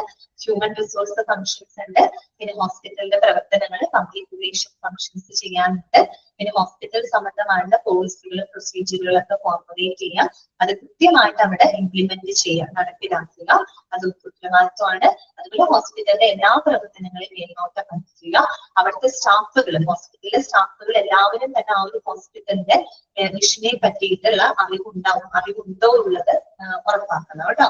അവിടുത്തെ സ്റ്റാഫുകൾക്ക് അതിനെ പറ്റിയുള്ള ക്ലിയർ കട്ട് ഇൻഫർമേഷൻ ഉണ്ടായിരിക്കണം. എന്നാൽ മാത്രമാണ് ആ ഒരു ഒബ്ജക്റ്റീവിന് വേണ്ടിയിട്ട് അത് നല്ല രീതിയിൽ ഒരുമിച്ച് പ്രവർത്തിക്കാനായിട്ട് സാധിക്കുള്ളൂ. അതുപോലെ തന്നെ എന്താണ് ഹോസ്പിറ്റലിന്റെ മാനേജ്മെന്റിന്റെ തീരുമാനങ്ങൾ നല്ല രീതിയിൽ നടപ്പിലാക്കുക. പിന്നെ റൂൾസ്, അല്ലെങ്കിൽ പറയുന്ന റൂൾസ്, ചട്ടങ്ങളും ഈ പറയുന്ന റെഗുലേഷൻസുകളെല്ലാം കൃത്യമായിട്ട് ഫോർമുലേറ്റ് ചെയ്യുക. പിന്നെ ഒരു ഹോസ്പിറ്റലിലെ എല്ലാ ഡിപ്പാർട്ട്മെന്റുകളുടെയും പ്രവർത്തനങ്ങൾ വളരെ സ്മൂത്ത് ആയിട്ടും വളരെ സുഗമമായിട്ടും എഫിഷ്യന്റ് ആയിട്ടും മുന്നോട്ട് കൊണ്ടുപോകുക. ഒരു ഒഫീഷ്യൽ റെപ്രസെന്റേറ്റീവ് ആയിട്ട് പ്രവർത്തിക്കുക, അതുപോലെ ഒരു ലീഗൽ റെപ്രസെന്റേറ്റീവ് ആയിട്ട് പ്രവർത്തിക്കുക. പിന്നെ ഭരണസമിതിക്ക് വാർഷിക റിപ്പോർട്ടുകൾ സമർപ്പിക്കുക. പിന്നെ വാർഷിക ബഡ്ജറ്റുകൾ തയ്യാറാക്കാനായിട്ട് അവരുടെ ആശയങ്ങൾ അവർ ഡൊണേറ്റ് ചെയ്യുക. ഇതൊക്കെ ആരുടെ ഫങ്ഷൻസ് ആണ്? അഡ്മിനിസ്ട്രേറ്ററുടെ ഫങ്ഷൻസ് ആണ്. ക്ലിയർ ആണോ പറഞ്ഞത്? ഓക്കെ അല്ലേ? ഓക്കെ അല്ലേ? മനസ്സിലാവുന്നില്ലേ? താഴെ തന്നിരിക്കുന്നവയില് ഒരു അഡ്മിനിസ്ട്രേറ്ററുടെ ഫംഗ്ഷൻ ഉൾപ്പെടുന്നത് ഏതാണെന്നുള്ള ചോദ്യമാണ് അതിന് വരാനുള്ളത് കേട്ടോ. അതുപോലെ തന്നെ who is responsible for supervising all the activities in the hospital എന്നൊക്കെ ചോദിച്ചു കഴിഞ്ഞാൽ അഡ്മിനിസ്ട്രേഷനിൽ നിന്നുള്ള ക്വസ്റ്റ്യൻ ആണ്. അത് അഡ്മിനിസ്ട്രേറ്റർ ആണ് അവിടെ ഉദ്ദേശിക്കുന്നത് കേട്ടോ. ഓരോ പോയിന്റുകളും ജസ്റ്റ് മനസ്സിലാക്കി വെക്കുക, വായിക്കാം. ചോദ്യം വരുമ്പോ അതും വായിച്ച് നല്ലപോലെ മനസ്സിലാക്കി വെച്ചാൽ പെട്ടെന്ന് കണക്ട് ചെയ്യാനായിട്ട് കേട്ടോ. ഇനി അടുത്തത് ലാസ്റ്റത്തെ ഭാഗത്തോട്ട് നമ്മൾ കിടക്കാണ്. Characteristics of an effective hospital administrator. ഇതുവരെ നമ്മൾ പഠിച്ചത് അഡ്മിനിസ്ട്രേഷൻ എന്താണെന്നും അഡ്മിനിസ്ട്രേറ്റർ എന്ന വാക്കിന്റെ ഒറിജിനേഷൻ എവിടെയാണെന്നും ഒരു അഡ്മിനിസ്ട്രേഷനിൽ വരുന്ന പ്രധാനപ്പെട്ട ഇലമെന്റുകൾ ഏതൊക്കെയാണെന്നും ഒരു അഡ്മിനിസ്ട്രേറ്റർ ഏതൊക്കെ റോളുകളാണ് നിർവഹിക്കുന്നത്, ഏതൊക്കെ സ്കില്ലുകളാണ് അദ്ദേഹത്തിന് വേണ്ടത്, അദ്ദേഹത്തിന്റെ ഡ്യൂട്ടീസ് ആൻഡ് റെസ്പോൺസിബിലിറ്റീസ് എന്തൊക്കെയാണ്, എന്തെല്ലാം കാര്യങ്ങൾ അദ്ദേഹം മേൽനോട്ടം വഹിക്കണം, എന്തെല്ലാം കാര്യങ്ങള് ഫങ്ഷൻസ് ആയിട്ട് വരുന്നുണ്ട്, ഇതൊക്കെ നമ്മൾ കണ്ടു. ഇനി നമ്മൾ പഠിക്കാനുള്ളത് characteristics of an effective hospital administrator. ഇനി ഒരു നല്ല ഹോസ്പിറ്റൽ അഡ്മിനിസ്ട്രേറ്ററുടെ സവിശേഷതകൾ എന്തൊക്കെയായിരിക്കും? ഒരു വളരെ എഫിഷ്യന്റ് ആയിട്ടുള്ള ഒരു അഡ്മിനിസ്ട്രേറ്റർ ആണെങ്കിൽ അദ്ദേഹത്തിന് എന്തെല്ലാം ക്വാളിറ്റികളായിരിക്കും നമുക്ക് പ്രത്യക്ഷത്തിൽ കാണാനായിട്ട് സാധിക്കും, എന്തെല്ലാം കഴിവുകളായിരിക്കും അദ്ദേഹത്തിന് ഉണ്ടായിരിക്കുക, സവിശേഷതകളാണ് കേട്ടോ. Characteristics of A effective hospital administration. ഒരു ഫലപ്രദമായിട്ടുള്ള ഹോസ്പിറ്റൽ അഡ്മിനിസ്ട്രേറ്ററുടെ ക്യാരക്ടറിസ്റ്റിക്സ് സവിശേഷതകൾ എന്തൊക്കെയാണ്? ഒന്നാമത്തെ പോയിന്റ് നോക്കിയേ, he must show the competence at work. He must show the competence at work. അവര് എന്തായിരിക്കും? ആ ജോലിയിൽ അവർ കഴിവ് കാണിച്ചിരിക്കും. അവർ ചെയ്യുന്ന ജോലി എന്താണ്, ആ ജോലിയിൽ ഒരു ലാഭേച്ഛയില്ലാതെ തന്നെ വളരെ താല്പര്യത്തോടുകൂടി തന്നെ ടൈം എഫിഷ്യന്റ് ആയിട്ട് തന്നെ അവർ എന്ത് ചെയ്യും? പ്രവർത്തിക്കും. അതാണ് must show the competence at work. നമ്മളൊരു എന്ത് കാര്യം, ഇപ്പൊ ജോലിയാണെങ്കിലും പഠിക്കുന്ന കാര്യമാണെങ്കിലും നമ്മളൊരു താല്പര്യത്തോടു കൂടി ചെയ്യുന്നതും താല്പര്യം ഇല്ലാതെ ചെയ്യുന്നതും തമ്മില് ഭയങ്കര വ്യത്യാസമുണ്ട് അല്ലെ. നമ്മളൊരു ഇഷ്ടപ്പെട്ട ഒരു ജോലിയാണ് ചെയ്യുന്നതെങ്കിൽ തീർച്ചയായിട്ടും നമ്മുടെ ഫുൾ എന്താ പറയാ പൊട്ടൻഷ്യൽ നമ്മൾ എടുത്ത് ചെയ്യും, അതിന്റെ ഒരു റിസൾട്ട് നമുക്ക് കിട്ടും. അതേസമയം നമ്മൾ ആർക്കെങ്കിലും ഒക്കെ വേണ്ടിയിട്ട് ബുദ്ധിമുട്ടി മറ്റുള്ളവരുടെ ഒരു നിർബന്ധത്തിന് വേണ്ടിയിട്ട് ചെയ്യുമ്പോൾ അതൊരു എന്താ പറയാ ആർട്ടിഫിഷ്യൽ ആയിട്ട് ഒരു നല്ല അഡ്മിനിസ്ട്രേറ്റർ എന്ന് പറയുമ്പോൾ ഇഫക്റ്റീവ് ആയിട്ടുള്ള അഡ്മിനിസ്ട്രേറ്റർ, എഫിഷ്യന്റ് ആയിട്ടുള്ള ഒരാളെന്ന് പറയുമ്പോൾ he must show the competence at work. അവര് അദ്ദേഹത്തിന്റെ ജോലിയിൽ നല്ല രീതിയിൽ കഴിവ് കാണിച്ചു. ഓക്കെ, പിന്നെന്താണ് പറയുന്നത്? He must be sensitive to organizations and staff problems and requirements. അത് മാത്രമല്ല ആ ഒരു ഓർഗനൈസേഷനിലെ അവിടുത്തെ സ്റ്റാഫുകളുടെ പ്രശ്നങ്ങള് അവരുടെ പ്രശ്നങ്ങള്, അവരുടെ ആവശ്യങ്ങള്, അതിനോടൊക്കെ വളരെ സെൻസിറ്റീവ് ആയിരിക്കും. എന്ന് വെച്ചാൽ അത്തരം അവരുടെ ആവശ്യങ്ങള്, അവരുടെ എന്താ പറയാ പ്രോബ്ലംസ്, അതിനെയൊക്കെ വളരെ പ്രാധാന്യം കൊടുത്തുകൊണ്ട്, പ്രയോറിറ്റി കൊടുത്തുകൊണ്ട് തന്നെ അത്തരം പ്രശ്നങ്ങൾക്ക് പരിഹാരം കാണുന്നതിനൊരു മനോഭാവം അവർക്ക് എപ്പോഴും ഉണ്ടായിരിക്കും. ശരിയല്ലേ? ഇപ്പൊ അതിന് ഇൻട്രസ്റ്റ് ഇല്ലാത്ത ഒരാളാണെങ്കിൽ ആ പ്രശ്നങ്ങളൊക്കെ അവിടെ എടുക്കട്ടെ, അതൊന്നും മൈൻഡ് ചെയ്യണ്ട എന്നുള്ള രീതിയിലല്ല അവർ ചിന്തിക്കുക. അത് ഇപ്പോഴും എന്ത് ചെയ്യും? ആ ഒരു ഹോസ്പിറ്റലിൽ എന്തൊക്കെ പ്രോബ്ലംസ് വരുന്നുണ്ട്, അല്ലെങ്കിൽ അവിടുത്തെ സ്റ്റാഫുകൾ എത്രത്തോളം ബുദ്ധിമുട്ടുന്നുണ്ട്, അവർക്ക് എന്തെങ്കിലും ആവശ്യങ്ങളുണ്ടോ, അതെല്ലാം കൃത്യമായിട്ട് മനസ്സിലാക്കിയിട്ട് അതിനോടൊക്കെ വളരെ സെൻസിറ്റീവ് ആയിരിക്കും. വെച്ചാൽ അതിന് കൂടുതൽ മുൻഗണന കൊടുത്തുകൊണ്ട്, പ്രയോറിറ്റി കൊടുത്തുകൊണ്ട് അതിന് പരിഹരിക്കാനുള്ള അല്ലെങ്കിൽ അത് നിറവേറ്റുന്നതിനുള്ള മനോഭാവം ഇവർക്ക് ഉണ്ടായിരിക്കും. ഓക്കെ, പിന്നെന്താണ് പറയുന്നത്? Has the capacity to foresee and plan. Foresee എന്ന് പറഞ്ഞാൽ എന്താണ്? മുൻകൂട്ടി കാണാം അല്ലെ. നമ്മൾ മുൻകൂട്ടി തന്നെ വളരെ അപ് ടു ഡേറ്റ് ആയിട്ട് ഫോർവേഡ് ആയിട്ട് കാര്യങ്ങൾ നമ്മൾ മനസ്സിലാക്കാനും പ്ലാൻ ചെയ്യാനും ഒരു കപ്പാസിറ്റി അവർക്ക് ഉണ്ടായിരിക്കും. അത് ഉണ്ടായിരിക്കണല്ലോ. നമ്മൾ കൺസെപ്ച്വൽ സ്കിൽസിലൊക്കെ പറഞ്ഞില്ലേ, കാര്യങ്ങൾ നമ്മൾ എപ്പോഴും എന്ത് ചെയ്യണം? മുൻകൂട്ടി കാണണം. അപ്പോഴുള്ള കാര്യങ്ങൾ പരിഹരിക്കലല്ല, മുൻകൂട്ടി ഇങ്ങനെയൊക്കെ സംഭവിക്കാം, ഈ രീതിയിലൊക്കെ വരാം, ഈ രീതിയിലൊക്കെ നമുക്ക് ഡെവലപ്പ് ചെയ്യാം, ഭാവിയിൽ ഇങ്ങനെയൊക്കെ ആവാം എന്നുള്ള രീതിയിൽ കാര്യങ്ങൾ മുൻകൂട്ടി കാണാനും അതിനനുസരിച്ച് പ്ലാൻ ചെയ്യാനുള്ള ഒരു കപ്പാസിറ്റി അവർക്ക് ഉണ്ടായിരിക്കും. അതാണ് പറയുന്നത് കേട്ടോ. Has the capacity to foresee and plan. പിന്നെ എന്താണ്? Has the ability to produce new and creative ideas. അതുപോലെ പുതിയത് വളരെ ക്രിയേറ്റീവ് ആയിട്ടുള്ള ക്രിയാത്മകമായിട്ടുള്ള ആശയങ്ങൾ പ്രൊഡ്യൂസ് ചെയ്യാനുള്ള അല്ലെങ്കിൽ അത്തരം ആശയങ്ങൾ മുന്നോട്ട് കൊണ്ടുവരുന്നതിനുള്ള ഒരു എബിലിറ്റി അവർക്ക് ഉണ്ടായിരിക്കും അല്ലെ. നൂതനമായിട്ടുള്ള ആശയങ്ങൾ, ക്രിയേറ്റീവ് ആയിട്ടുള്ള ഐഡിയാസ് ഒക്കെ എന്താണ് കൊണ്ടുവരുന്നത്. പക്ഷെ ക്രിയേറ്റീവ് ഐഡിയാസ് എന്ന് വെച്ചാൽ എന്തിനു വേണ്ടിയിട്ടാണ്? ആ ഒരു ഹോസ്പിറ്റലിന്റെ വളർച്ചയ്ക്ക് വേണ്ടിയിട്ടാണ് അല്ലെ. അതിന്റെ റെപ്യൂട്ടേഷൻ വർദ്ധിപ്പിക്കാൻ, അതിന്റെ ഒരു ക്രെഡിബിലിറ്റി വർദ്ധിപ്പിക്കാൻ, അതിനെ നല്ല രീതിയിൽ ഉയർത്തിക്കൊണ്ടുവരുന്നതിന് വേണ്ടിയിട്ട് പുതിയ പുതിയ ആശയങ്ങളും ക്രിയാത്മകമായിട്ടുള്ള ഐഡിയകളൊക്കെ പ്രൊഡ്യൂസ് ചെയ്യാൻ എബിലിറ്റി ഉള്ള ആളായിരിക്കും. പിന്നെന്താണ് പറയുന്നത്? Has the capacity to coordinate, organize and distribute resources അല്ലെ. അതായത് അവിടുത്തെ എല്ലാ റിസോഴ്സിനെയും നല്ല രീതിയിൽ കോർഡിനേറ്റ് ചെയ്ത് ഓർഗനൈസ് ചെയ്ത് വിതരണം ചെയ്യാനുള്ള ഒരു കഴിവ് ആയിരിക്കും, ഒരു കപ്പാസിറ്റി ആയിരിക്കും. പിന്നെ പറയുന്നത് എന്താണ്? Must be able to delegate the work and make efficient use of his or her own time. അതായത് must be able to delegate എന്ന് വെച്ചാൽ ചുമതലപ്പെടുക എന്നുള്ള അർത്ഥമാണ് കേട്ടോ. അതായത് അവരുടെ ജോലി കൃത്യമായിട്ട് അവരുടെ വർക്കുകൾ, അവരുടെ ചുമതലകൾ നിർവഹിക്കാനുള്ള ഒരു മനോഭാവം ഉണ്ടായിരിക്കും. അതുപോലെ he make efficient use of his or her own time. അവരുടെ സമയം അവർ നല്ല രീതിയിൽ തന്നെ പ്രയോജനപ്പെടുത്തുന്നു. അത്രയും പ്രൊഡക്റ്റീവ് ആയിട്ട്, ടൈം എഫിഷ്യന്റ് ആയിട്ട് തന്നെ, ഒരിക്കലും ഒരു ടൈം നഷ്ടപ്പെടുത്താതെ, അനാവശ്യമായിട്ട് സമയം ചെലവഴിക്കാതെ കിട്ടുന്ന സമയത്തിന് വളരെ എഫിഷ്യന്റ് ആയിട്ട് അവര് എന്ത് ചെയ്യുന്നു? ഉപയോഗപ്പെടുന്നു. ഓക്കെ, അതൊക്കെ അവരുടെ കഴിവുകളാണ് കേട്ടോ. നല്ലൊരു അഡ്മിനിസ്ട്രേറ്ററിൽ ഉണ്ടാവേണ്ട കഴിവുകളാണ് ഈ പറയുന്നത് കേട്ടോ. പിന്നെന്താണ്? Ability to persuade and develop the people. Ability to pursue ചെയ്യാന്ന് വെച്ചാൽ എന്താണ്? അവരെ പ്രേരിപ്പിക്കുക അല്ലെ, അവരെ ബോധവാന്മാരാക്കുക. And develop people. കാര്യം ഒരു അഡ്മിനിസ്ട്രേറ്റർ എന്ന് പറയുമ്പോൾ അദ്ദേഹം ഒരുപാട് പേരെ മേൽനോട്ടം വഹിക്കുന്ന വ്യക്തികളാണ് അല്ലെ. ഒത്തിരി ആളുകൾക്ക് വേണ്ട മാർഗനിർദ്ദേശങ്ങൾ കൊടുക്കുകയും അവരെ സൂപ്പർവൈസ് ചെയ്യുന്ന ഒരു വ്യക്തിയാണ് അഡ്മിനിസ്ട്രേറ്റർ എന്ന് പറയുന്നത്. അദ്ദേഹത്തിന് എന്തിനുള്ള എബിലിറ്റി ഉണ്ടായിരിക്കണം? Ability to persuade. ആളുകളെ ബോധ്യപ്പെടുത്താൻ, ആളുകളെ പെർസ്യൂ ചെയ്യാൻ, അവരെ നല്ല നല്ല പ്രവർത്തനങ്ങൾ ചെയ്യാനായിട്ട്, അവരെ പ്രൊമോട്ട് ചെയ്യാനായിട്ട്, അല്ലെങ്കിൽ അവരെ പ്രോത്സാഹിപ്പിക്കാനായിട്ട്, അവരെ മുന്നോട്ട് കൊണ്ടുപോകുന്നതിനുള്ള ഒരു എബിലിറ്റി അവർക്ക് ഉണ്ടായിരിക്കും. And develop people. അതോടൊപ്പം തന്നെ ആ രീതിയിൽ ആളുകളെ ഡെവലപ്പ് ചെയ്യാൻ അല്ലെ. ഡെവലപ്പ് ചെയ്യാന്ന് വെച്ചാൽ ആളുകളുടെ അവരുടെ സ്കില്ല് അല്ല, അവരുടെ കഴിവുകളൊക്കെ ഡെവലപ്പ് ചെയ്യാം, അവരുടെ കരിയർ ഒക്കെ ഡെവലപ്പ് ചെയ്യാനുള്ള ഒരു കപ്പാസിറ്റി ആർക്കുണ്ടായിരിക്കും? നല്ലൊരു അഡ്മിനിസ്ട്രേറ്റർക്ക് ഉണ്ടായിരിക്കും. അദ്ദേഹത്തിന്റെ കീഴിൽ വർക്ക് ചെയ്യുന്ന സ്റ്റാഫുകൾക്ക് കേട്ടോ. പിന്നെന്താണ് പറയുന്നത്? ഹി ഷുഡ് ബി കമ്മ്യൂണിക്കേറ്റർ അല്ലെ.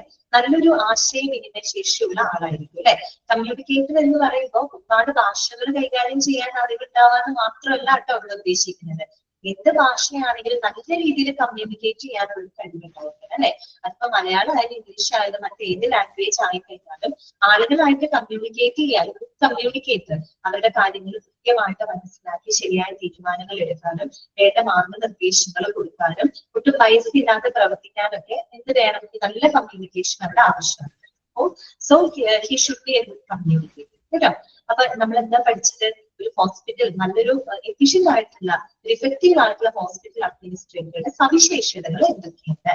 അദ്ദേഹം എന്താണ്? He must show the competence ആയിട്ട്, he must be sensitive to the staff's problems and requirements, and he has the capacity to foresee and plan, ability to produce new and creative ideas, ability to coordinate, organize and distribute resources, able to delegate work and make efficient use of his or her own time, ability to pursue and develop people, and he should be a good communicator. Okay.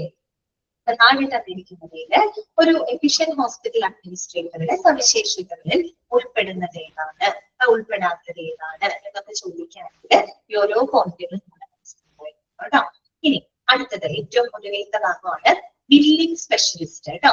ആരാണ് billing specialist? എന്തുകൊണ്ടാണ് ഒരു billing സ്പെഷ്യലിസ്റ്റിനെ പറ്റി നമുക്ക് അവിടെ പ്രത്യേകമായിട്ട് പഠിക്കേണ്ടി വന്നത്? എന്തുകൊണ്ടാണ്? ഇതുവരെ നമ്മൾ അഡ്മിനിസ്ട്രേഷനെ പറ്റിയാണ് പറഞ്ഞത് അല്ലെ.